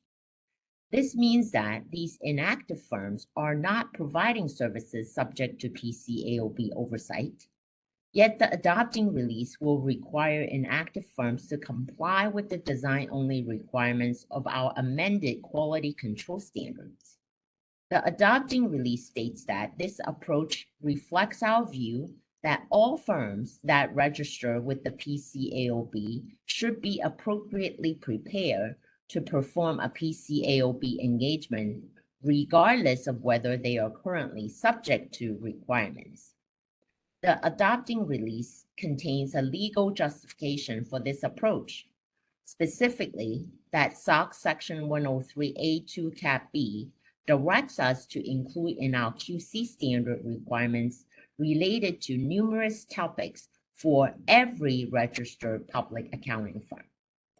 This description is accurate, but incomplete, in that it fails to consider important statutory texts contained in not only SOX Section 103A2 Cap B, but also SOX Section 103A1, which I believe contains a limiting principle on the application of our quality control and other standards. While SOX Section 103A2B does apply to every registered public accounting firm, it applies only with respect to the issuance of audit reports, which the 51% of all registered firms have neither prepared nor issued over the past 5 years. Similarly, SOX Section 103A1 provides that the PCAOB board shall establish by rule quality control and other standards to be used by registered public accounting firms in the preparation and issuance of audit reports. The text of Section 103 plainly indicates that the quality control and other standards the board adopts apply to registered firms that are preparing and issuing audit reports, and not the 51% of registered firms that are not doing so. The adopting release legal justification runs contrary to both SOX Section 103's text and the bedrock principle of statutory construction to not read a statute in a way that renders statutory text superfluous. I thus question the PCAOB's legal authority to impose the amended quality control standards on firms that do not currently prepare and issue audit reports for public companies, broker, or dealers. The adopting release requirement that inactive firms comply with the amended quality control standards design-only requirement also appears inconsistent with the PCAOB's 2023 correspondence to Congress. In its February 8, 2023 letter to Senator Warren and Wyden, the PCAOB described the limits of its statutory authority with regard to registered firm audits that do not involve public companies, brokers, or dealers. The PCAOB wrote that, quote, Congress has placed strict limits on the scope of our authority. SOX established that the PCAOB statutory jurisdiction extends to audits and related engagements of public companies. As a general matter, audit firms registered with the PCAOB must follow PCAOB standards and rules, specifically in connection with their audit of SEC registered issuers, brokers, or dealers only. The inconsistency here is that on the one hand, we told Congress in 2023 that as a matter of law, our standards can only apply to registered firms' audits of issuers, brokers, or dealers. On the other hand, we're now amending our quality controls to impose certain quality control requirements on a majority of registered firms that have not and are not auditing issuers, brokers, or dealers. The adopting release and its economic analysis lack evidence-based quantitative support for design only and blithely dismiss commenter concerns on its impact on competition and the harm it may cause smaller public companies, including emerging growth companies. The adopting release acknowledges overwhelming opposition to the design-only requirement, noting that many commenters, including firms and related groups, investor-related groups, academics, and others, did not support requiring firms that are not required to comply with applicable professional and legal requirements to design a QC system under QC 1000. Several of these commenters expressed concerns that this would be unnecessarily costly to those firms, may cause firms to deregister with the PCAOB, or create a potential barrier to entry for new firms in the marketplace. The economic analysis acknowledges that the requirements could cause firms to exit the public company audit market or deter other firms from future entry. Entry deterrence could be exacerbated by the fact that being registered with the PCAOB will subject firms to certain QC requirements, even if they do not perform engagements. But the economic analysis then seems to tout the benefits of reduced competition by stating that any exit would likely be limited primarily to firms with smaller market shares and to the smaller issuer or broker-dealer audit markets, and that some research suggests that reduced competition may have a positive impact on audit quality, while acknowledging research that suggests that reduced competition is indeed associated with higher audit fees. As an investor, I want to encourage competition in the audit marketplace and induce inactive firms not to deregister, but rather to become active, because competition will result in lower audit fees, which will allow smaller issuers and emerging growth companies to dedicate more of their scarce capital to research and development and job creation. Our capital markets depend on a robust and resilient public company auditing profession, and this proposal seeks to dismantle the profession by creating unnecessary, inappropriate, and I believe unlawful barriers to entry, which I predict will adversely affect competition in the audit marketplace. Now, the economic analysis does consider an alternative to design only. Specifically, it considered requiring inactive firms to design their QC system only upon it being required to comply with applicable professional and legal requirements with respect to a firm engagement. Let me translate that into plain English. An inactive firm would not have to design its QC system until such a point that it began the process of deciding whether to accept an engagement with a public company, broker, or dealer. The economic analysis states that this alternative approach would reduce the cost to inactive firms by allowing them to defer such costs, but then rejects this approach by stating inactive firms could reduce such costs by withdrawing from PCAOB registration, and the alternative would not address the risks that firms could be unprepared to accept and perform engagements.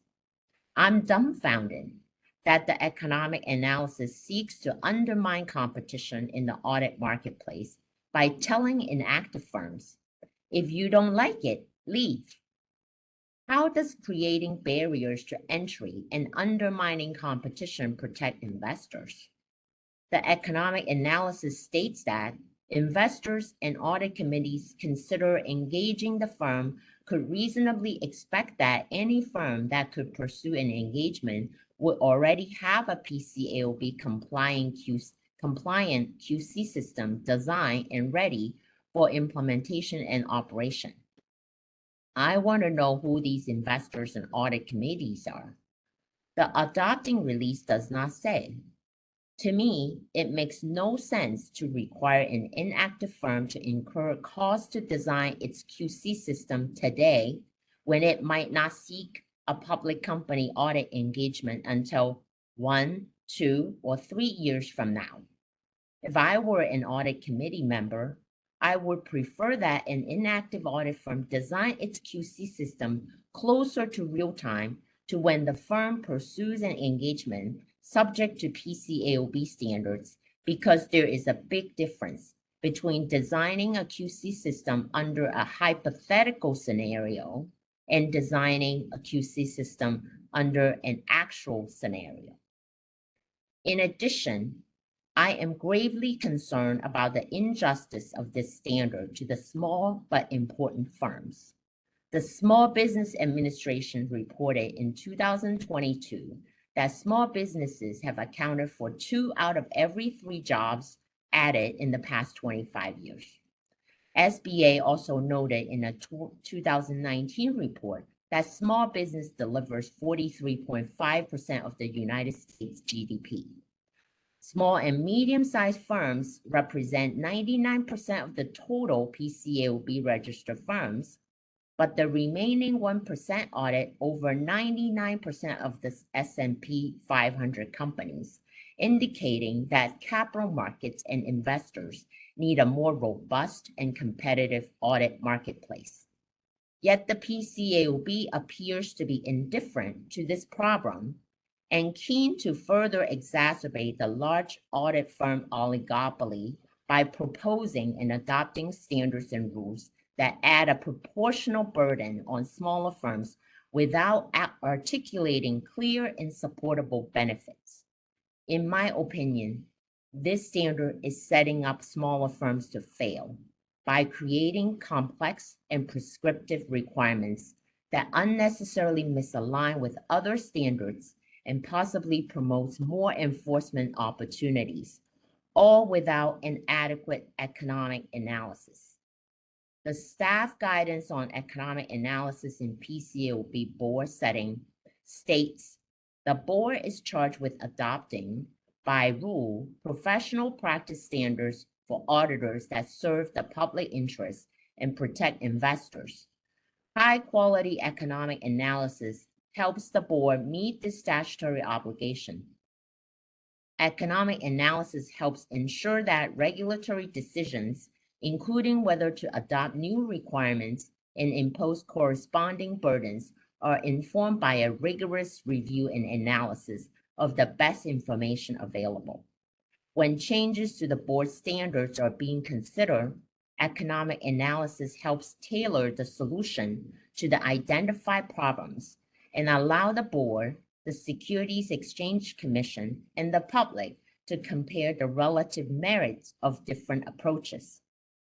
I believe that our economic analysis lacks the required rigor and neither justifies nor quantifies the benefits in relation to the cost to support the burdensome nature of this QC 1000.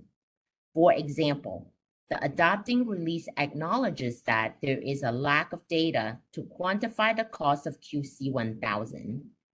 As such, the release draws a comparison to SOX Section 404, in that Section 404 was a policy shock, and equates this to the internal control framework in that QC 1000 reflects similar principles as COSO.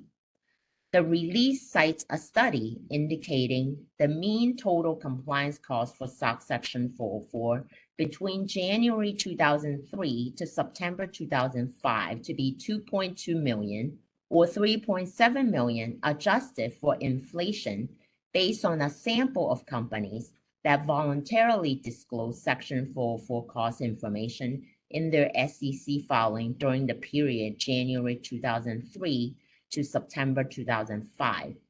However, the study also acknowledged that firms that voluntarily disclosed the cost information were smaller. In fact, the PCAOB, in its adoption of the Auditing Standard 5 to mitigate the cost of Section 404 compliance, acknowledged that issuers had incurred unexpectedly high costs.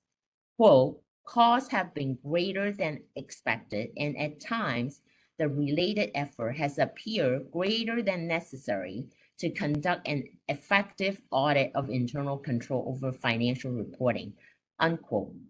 Further, the adopting release clearly states that QC 1000 has a higher documentation standard than SOX Section 404 and therefore naturally would be more costly.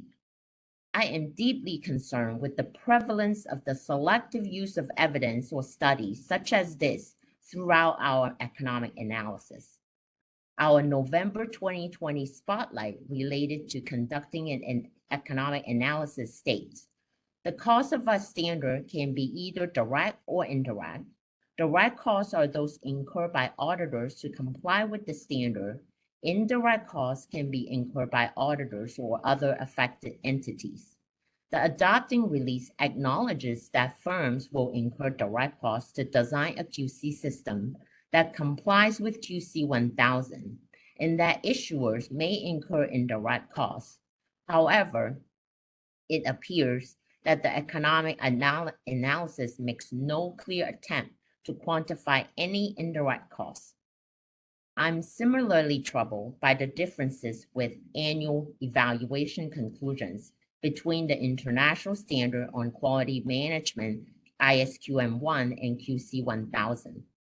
One example is that QC 1000 includes 3 new definitions: QC observation, QC deficiency, and major QC deficiency. In contrast, ISQM1 only includes findings and deficiencies. The adopting release acknowledges that some commenters expressed concern that the definition could cause a firm to come to a different conclusion about its QC system during the annual evaluation process under QC 1000 than the conclusion a firm may reach under ISQM1. To avoid confusion or different evaluation results, some commenters suggested conforming the terminology to ISQM1. The adopting release states that market participants would be unaware of different conclusions, as both sets of evaluations are not required to be made public. Therefore, the adopting release suggests that there will likely not be any confusion among external stakeholders arising from differences in evaluation criteria. Another commenter stated that it was unclear why a new term, major QC deficiency, would be necessary and questioned the need for a reference to a threshold other than achieving reasonable assurance. More importantly, the adopting release states, we agree it is possible that firms could reach different conclusions as to the effectiveness of their QC system under QC 1000 and ISQM1 or SQMS1, for which the economic analysis did not satisfactorily analyze nor articulate the potential direct or indirect costs to firms associated with different evaluation conclusions. Within the economic analysis, it includes qualitative comparisons of the U.S. global network firms based on survey information, but it does not appear to include a cost estimate on adhering to different sets of definitions between QC 1000 and ISQM1. The quantitative portion relating to ISQM1 included the number of firm personnel, percentage of their time committed, and the expected percentage change in QC resources when ISQM1 became effective on December 15, 2022.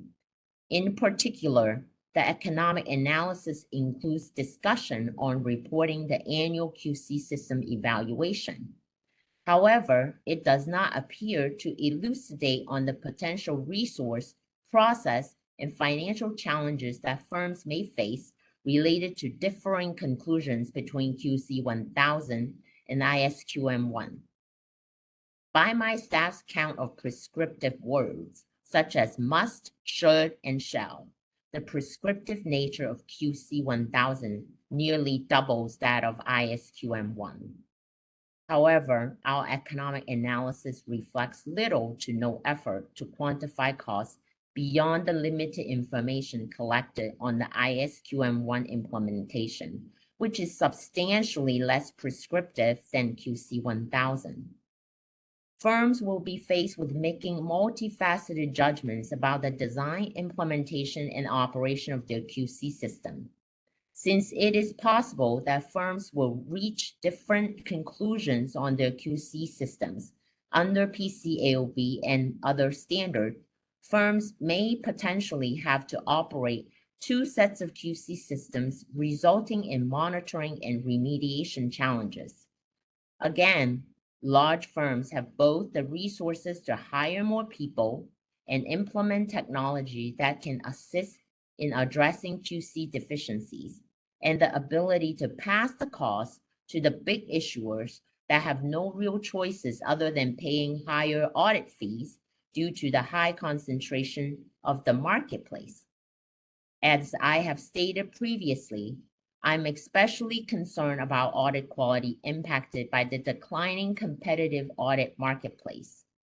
I have heard many references made about the 2008 Advisory Committee on Auditing Professions (ACAP) report in relation to audit quality.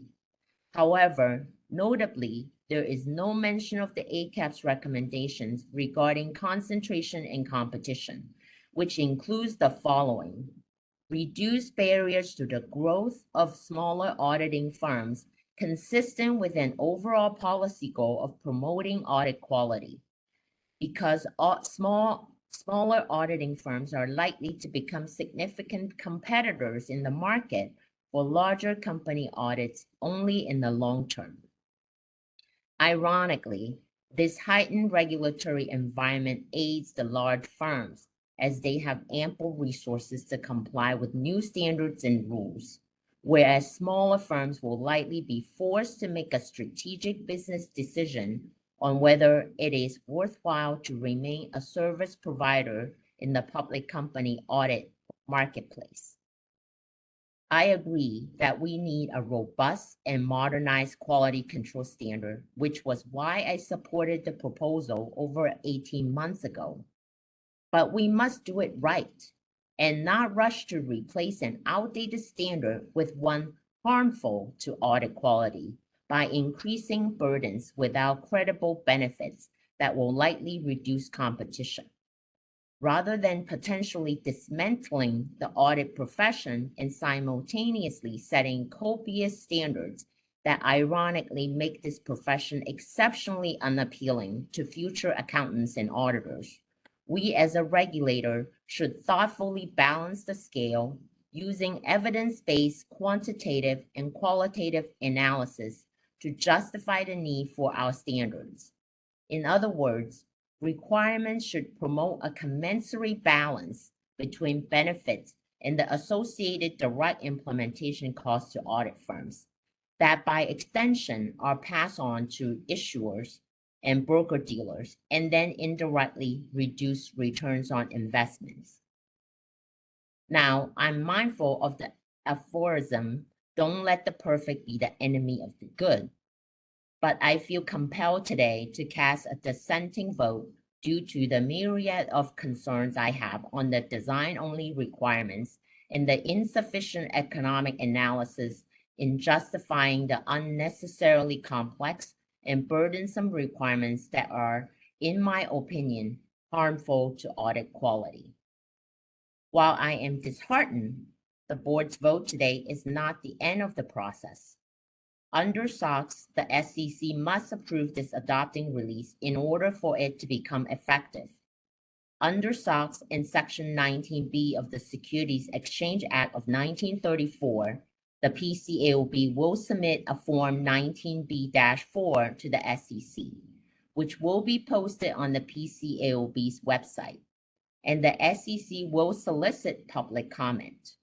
I look forward to reading comments submitted to the SEC by audit firms, audit committee members, emerging growth companies, and actual investors with regard to design only and its burden on competition. I'm confident that the Commission will do the right thing. In closing, I would like to express my appreciation to the Office of the Chair, the Office of the Chief Auditor, and the Office of Economic and Risk Analysis for their hard work and engagement with me and my team. I now have a few questions for the staff. My first question is, how will different QC evaluation conclusions between QC 1000 and ISQM1 affect audit quality and investor protection?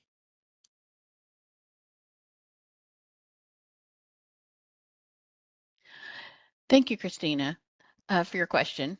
As the adopting release indicates, it is possible that a firm that is subject to both standards could reach different conclusions on the effectiveness of the QC system under QC 1000 and ISQM1.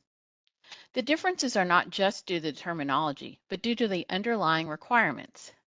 That is because QC 1000 is specifically tailored to our environment and poses additional or more stringent requirements in some areas. For example, an independence and ethics component that is tailored to the requirements under U.S. federal securities law and SEC and PCAOB rules, broader obligations with respect to the remediation of deficiencies, a more structured process for evaluating the QC system and related reporting to the PCAOB that will be certified by key individuals, and certain specific requirements targeted to the largest firms, such as the requirement for an EQCF and to perform in-process monitoring of engagements.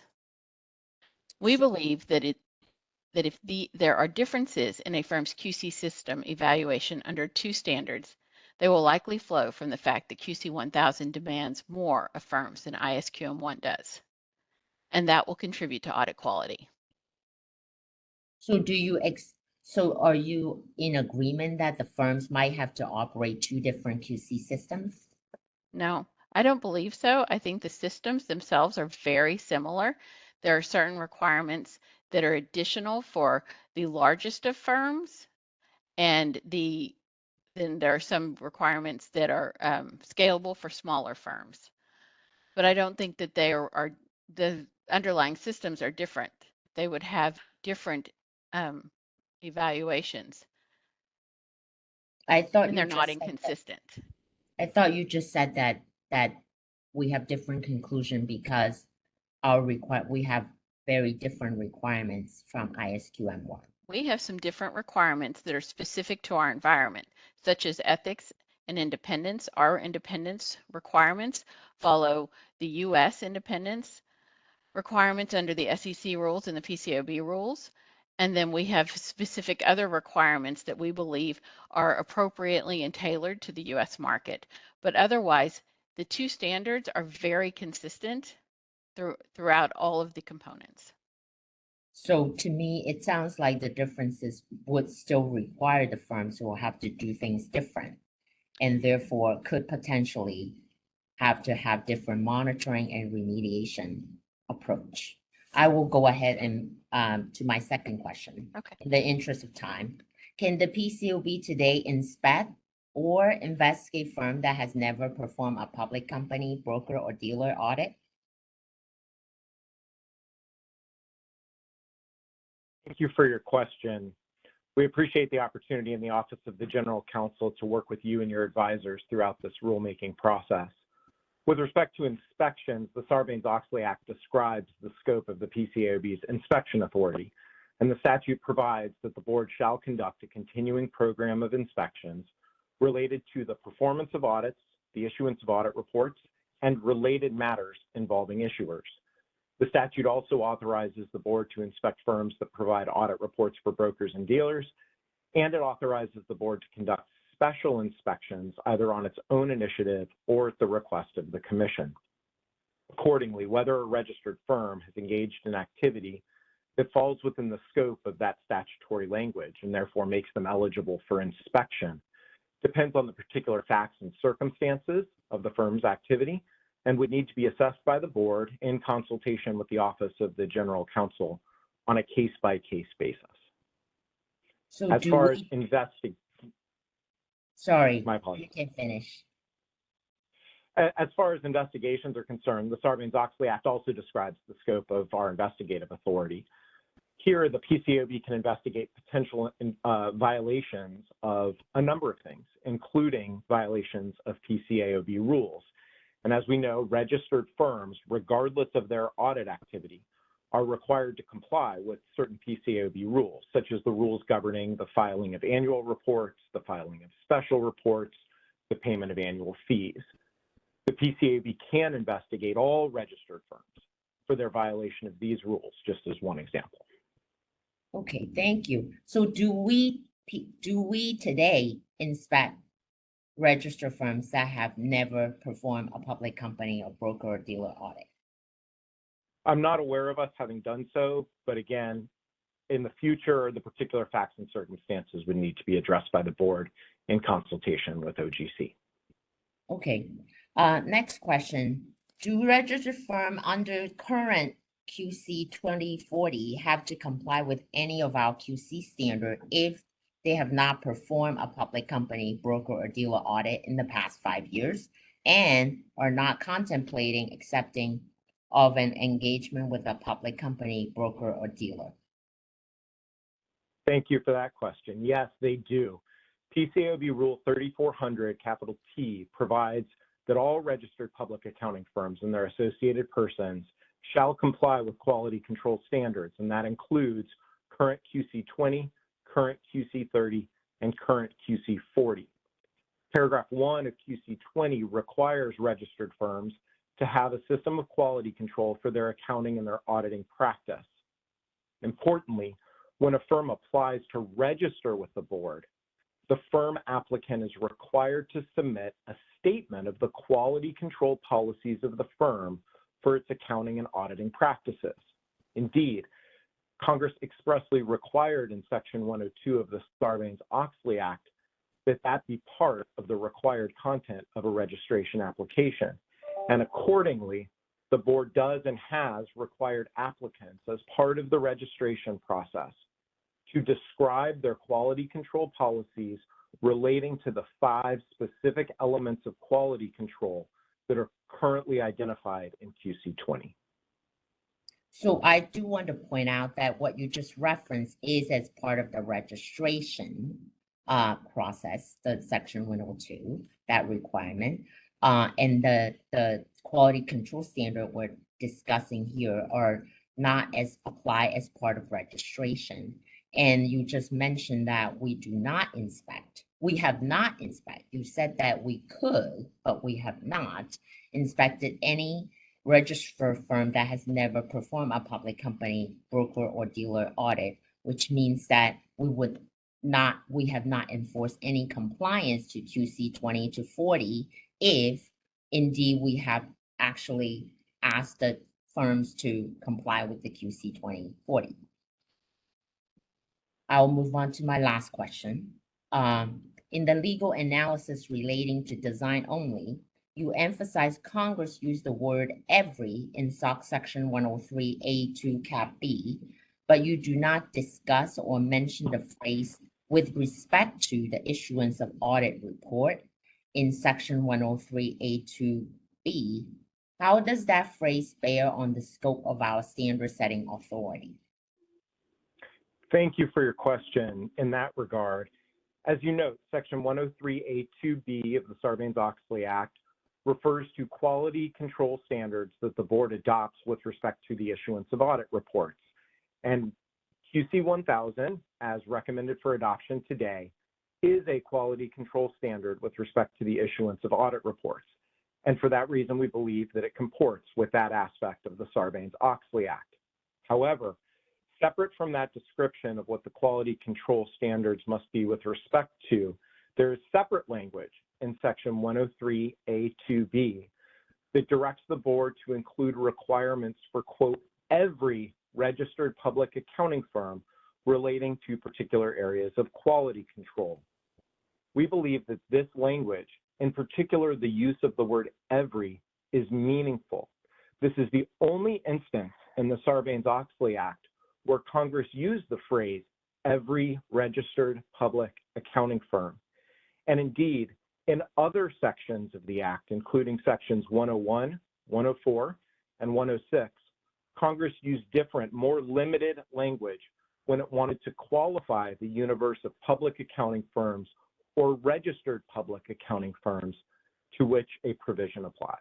We also believe that this reading, again, is consistent with the congressional directive in Section 102 that requires applicants who want to register with the board to provide to us for review a description of the quality control policies that govern their accounting and auditing practice.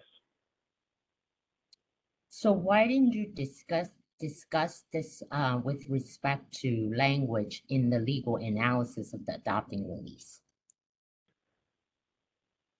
The legal language that you're referring to, Board Member Ho, relates to what the quality control standards are, and the quality control standards govern the issuance of audit reports. Other aspects of the description of the standard itself talk about its scoping in the opening paragraphs of the standard and the circumstances in which quality control policies and procedures under QC 1000 need to be implemented and then operated by the firm. So it's in that context that we explain that the quality control standards that are reflected in QC 1000 are with respect to the issuance of audit reports.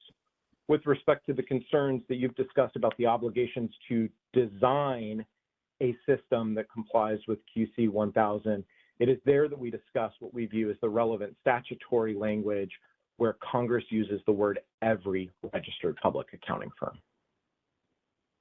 Well, thank you for your response, but it seems to me that you want to give an outsized effect to the word effect, every, and downplay or give short shrift to statutory text reflected in not only Section 103, but also Section 104 and 5 that ground the scope of our standard setting inspection and enforcement authority in registered firms' preparation and issuance of audit reports.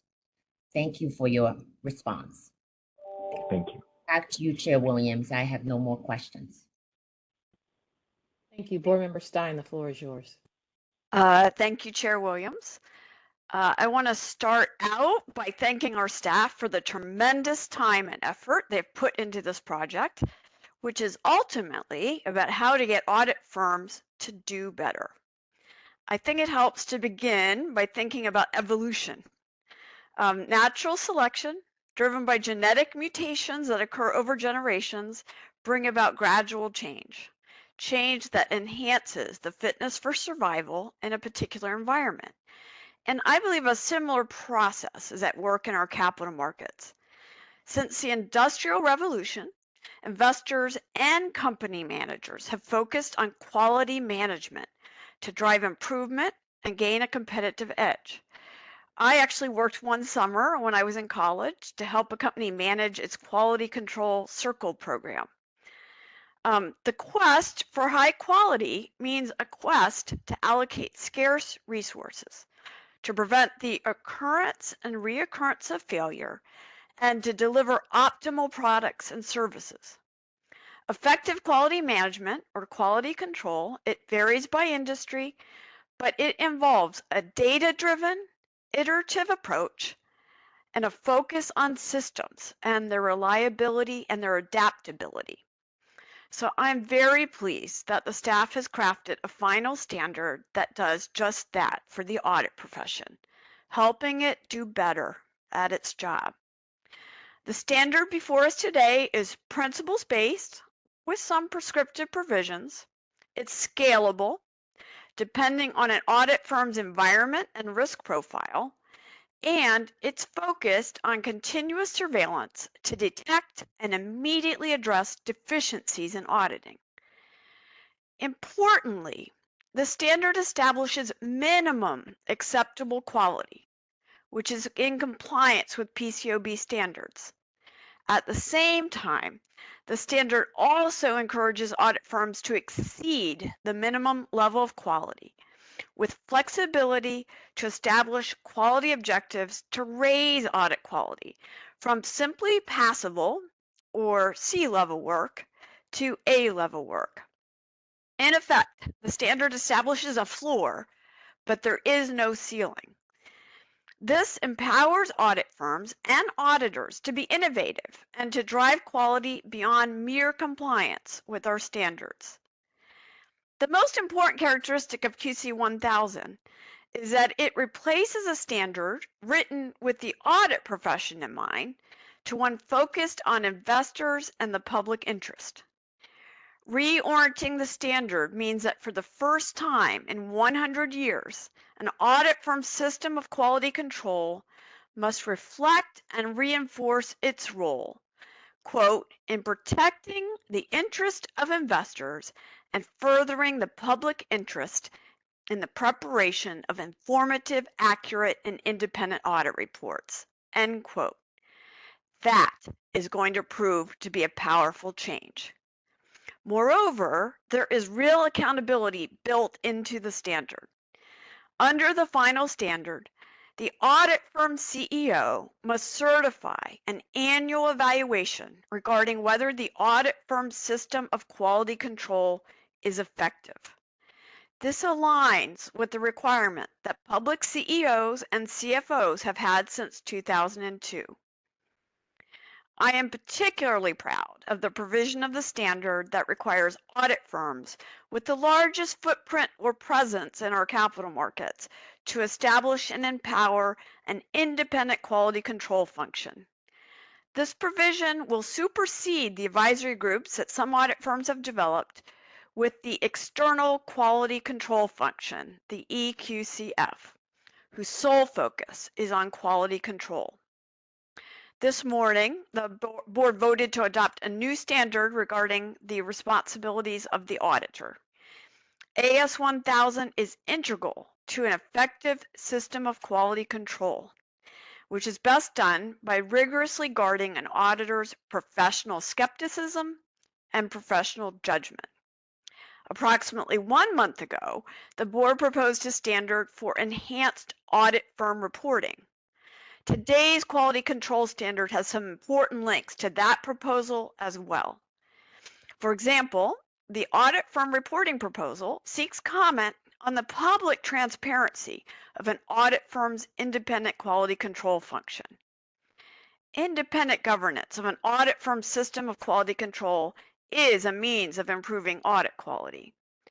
Public disclosure of those accountable for an audit firm's external quality control will inform investors and other stakeholders of a governance mechanism that they may consider relevant to audit quality, which would align with our goal of improving the ability of stakeholders to understand an audit firm and assess its services. I encourage investors and other stakeholders to provide robust comment on the nature, timing, and extent of public disclosure that should be furnished by the external quality control function to the audit firm, and in turn provided by the audit firm on its annual report to the PCAOB, Form 2. So in conclusion, I want to thank Jessica Watts for her years-long commitment to getting us to this day. I would also like to thank the entire quality control team for their tireless days, and I would say sometimes nights, working to get this proposal before the board. This includes from the Office of the Chief Auditor, Lynette Kleindienst, Katerina Disna, Sky Sims, and Karen Wiedemann. From the Office of Economic and Risk Analysis, Nick Galunik, Dylan Razier, and from the Office of General Counsel, Jennifer Williams, Drew Dropkin, and Connor Rasso. Thank you for all of your hard work. I will now turn the mic back to Chair Williams. Thank you. Board Member Thompson, the floor is yours. Thank you, Chair Williams. I fully support adoption of QC 1000 and related amendments. This effort has been a long time coming. Issuer and broker-dealer audits are conducted within the construct of a firm's system of quality control. A robust and effective QC system is, therefore, fundamental to the production of consistent, high-quality audits. If we apply the hub and spoke model, the QC system is the hub from which individual engagements or spokes emanate. When there is a crack in the hub, the spokes can fail. When QC systems fall short, individual engagements fail and investors are put at risk. QC 1000 is revolutionary because of how it will help drive improvement in audit quality. Some of the key elements of the standard include adding requirements around a firm's risk assessment process, emphasizing accountability by assigning roles and responsibilities, and incorporating requirements around firm governance and leadership, strengthening the monitoring and remediation process, and requiring a rigorous annual evaluation of the firm's QC systems and related reporting to the PCAOB on a new Form QC. QC 1000 reflects the significant evolution of the auditing environment. Many firms have grown exponentially since 2003 when our interim standards were adopted. In some cases, registered firms, not even primarily audit firms, but professional service firms with aspects of their business that have outpaced the size of their audit practice. Further, as technology evolves within the financial reporting ecosystem and within the conduct of an audit, risks are also evolving. Building in a risk-based framework to the nucleus of this standard is critical to reflect the ever-changing environment and associated risk in which registered firms operate. Balanced against the risk-based framework are requirements related to 6 components that address aspects of a firm's organization and operations. This includes governance and leadership, ethics and independence, acceptance and continuous of engagements, engagement performance, 5th, resources, and finally 6th, information and communication. All 6 of these components are critical to a well-functioning QC system. Of particular importance is the strengthening of accountability through the assignment of roles and responsibility and codifying the importance of governance and leadership function. Firm leaders drive firm culture and thereby influence how engagements are executed. Establishing a healthy tone at the top that promotes continuous improvement and quality can enable the effective operation of the QC system. While governance can promote continuous improvement, it is the monitoring and remediation process that creates the feedback loop to drive action towards improvement.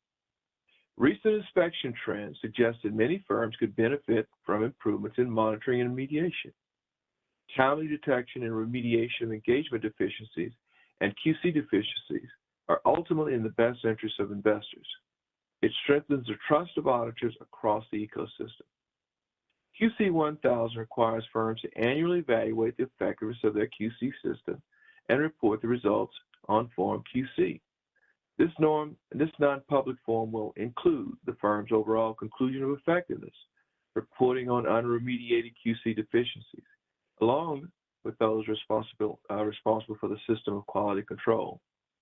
As stated in the release, this reinforces the responsibility and accountability of leadership for the firm's QC system.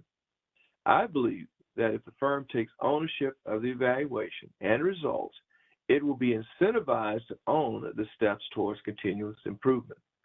Firms can demonstrate through this process their commitment to improving audit quality. Reporting on Form QC will also establish a rigor in the process that does not currently exist and will benefit our oversight activities. In addition to the QC 1000 requirements, the rulemaking rescinds our interim ethics and independence standard and includes the establishment of a new standard, EI 1000, integrity and objectivity. We have codified requirements of integrity and objectivity, which are the conscience to guide an auditor. Trust in this profession can erode in the absence of these 2 foundational pillars. QC 1000 reflects our commitment to research and outreach. This project has benefited from discussions with advisory groups and the comments that we received after issuing a concept release and a proposing release. Importantly, extensive economic analysis is applied to the standard. In my view, our rules and standards are more impactful when we consider the perspective and insights of a range of stakeholders and apply rigorous economic analysis. We have seen through our enforcement actions the poor results of engagements conducted in a fragile system of quality control, whether it is ethical lapses, weak tone at the top, or inability to effectively monitor and remediate. Investors and other stakeholders are put at risk when individual engagements are not supported by a strong hub, which is the firm's QC system. I believe that QC 1000 strengthens the foundation and furthers our mission to protect investors and further the public interest in the preparation of informative, accurate, and independent audit reports. I want to express my appreciation to the PCAOB staff for the years of dedication they have devoted to preparing the recommendation before us today. In particular, I'd like to thank Barb Vantage, Jessica Watts, Karen Wiedemann, Lynette Kleindist, Skylar Sims, Ekaterina Desna, David Elam, and Carla Anderson in the Office of the Chief Auditor, Martin Smoltz, John Cook, Nuke Galanick, and Dylan Reiser in the Office of Economic and Risk Analysis, Drew Jopkin, Jennifer Williams, Connor Rasso in the Office of General Counsel. In preparing this rulemaking, many across the PCAOB have contributed. As such, I also thank individuals from the Division of Registration and Inspection, Division of Enforcement and Investigation who provided insight from our oversight activities. Thank you to the SEC staff within the Office of the Chief Accountant for their input, as well as my fellow board members, their staff, and my staff. Thank you.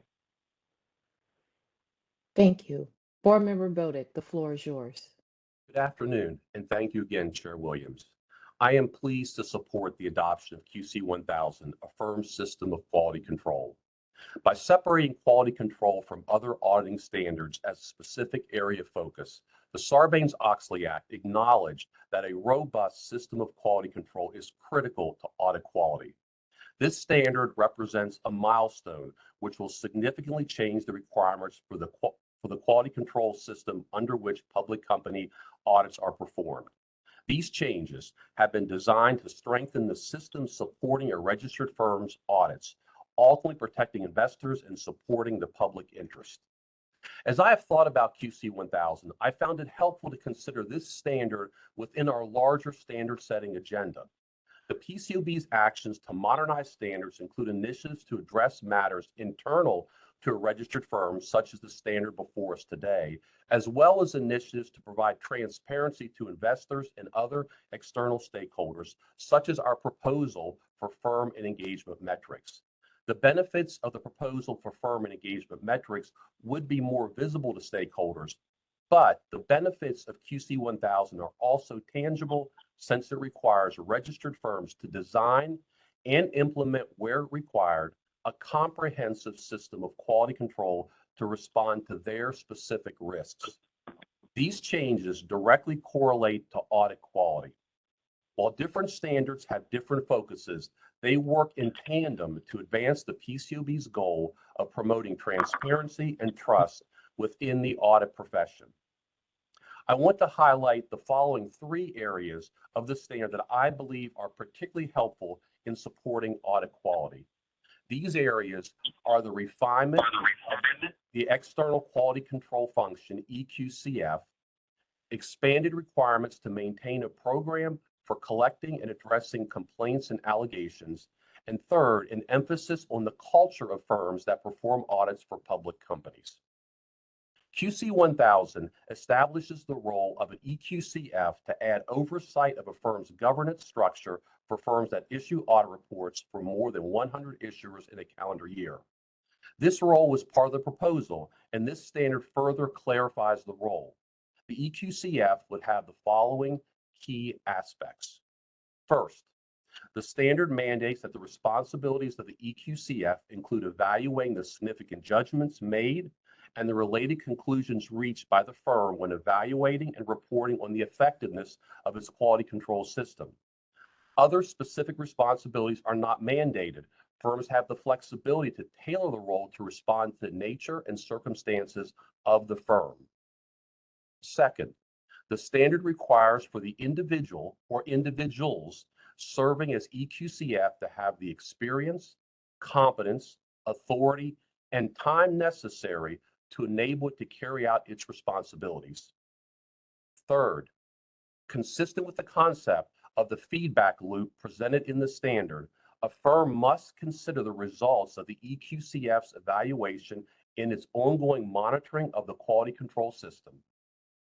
And lastly, as the release states, There are no limitations or prohibitions on firms from disclosing any information about the results of the evaluations or the practices, methods, procedures, or results of the EQCF. A second aspect of the standard, which is helpful in protecting audit quality, are the provisions to support a strong speak up culture. The standard requires a program for collecting and addressing complaints and allegations for all firms that must operate a quality control system.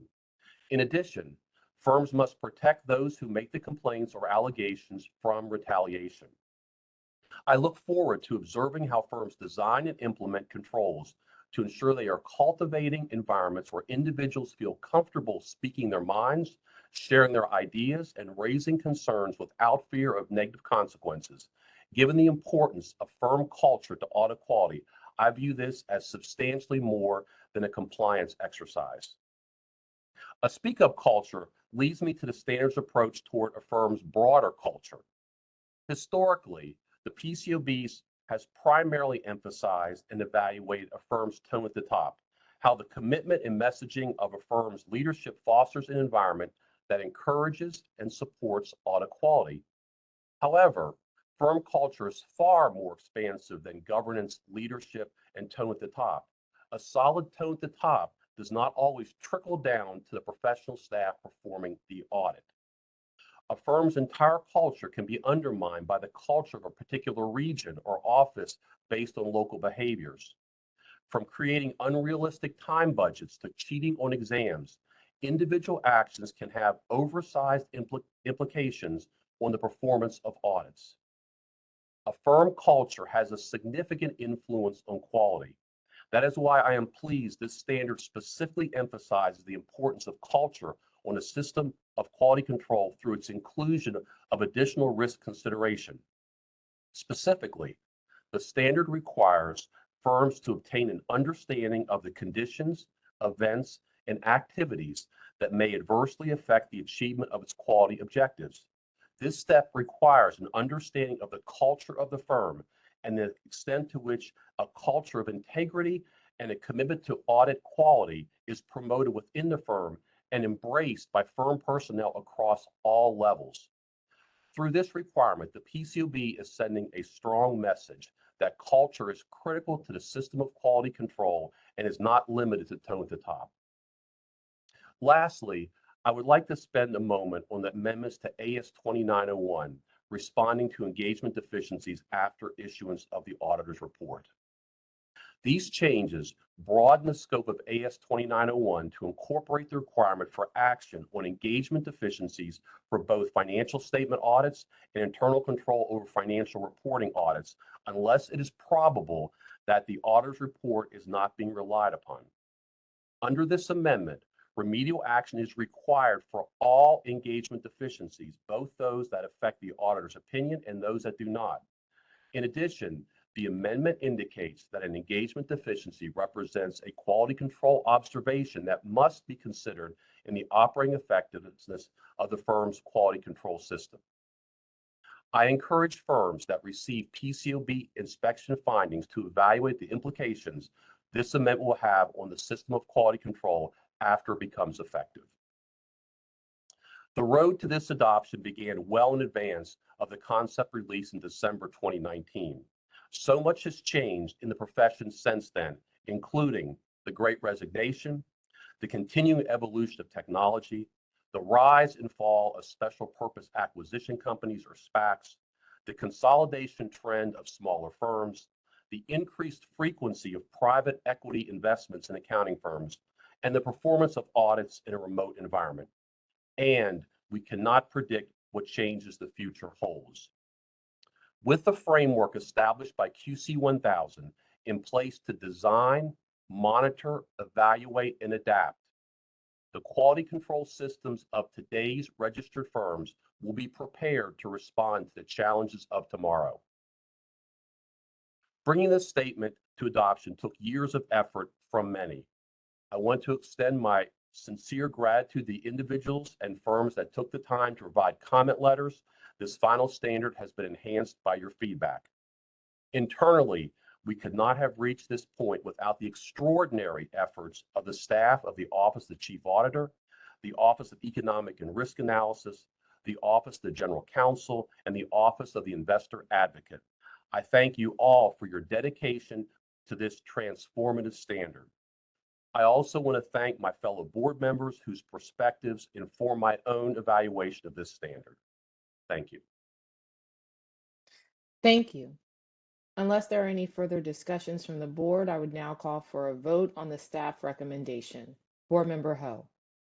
Oppose. Thank you. Board Member Stein. Support. Thank you. Board Member Thompson. Support. Thank you. Board Member Bodick. Support. Thank you. I also support the recommendation. It is approved with Board Member Ho dissenting. That concludes the PCAOB's open meeting for today. As there is no further business, this meeting is now adjourned. Thank you for your participation. You may now disconnect from the webcast and teleconference.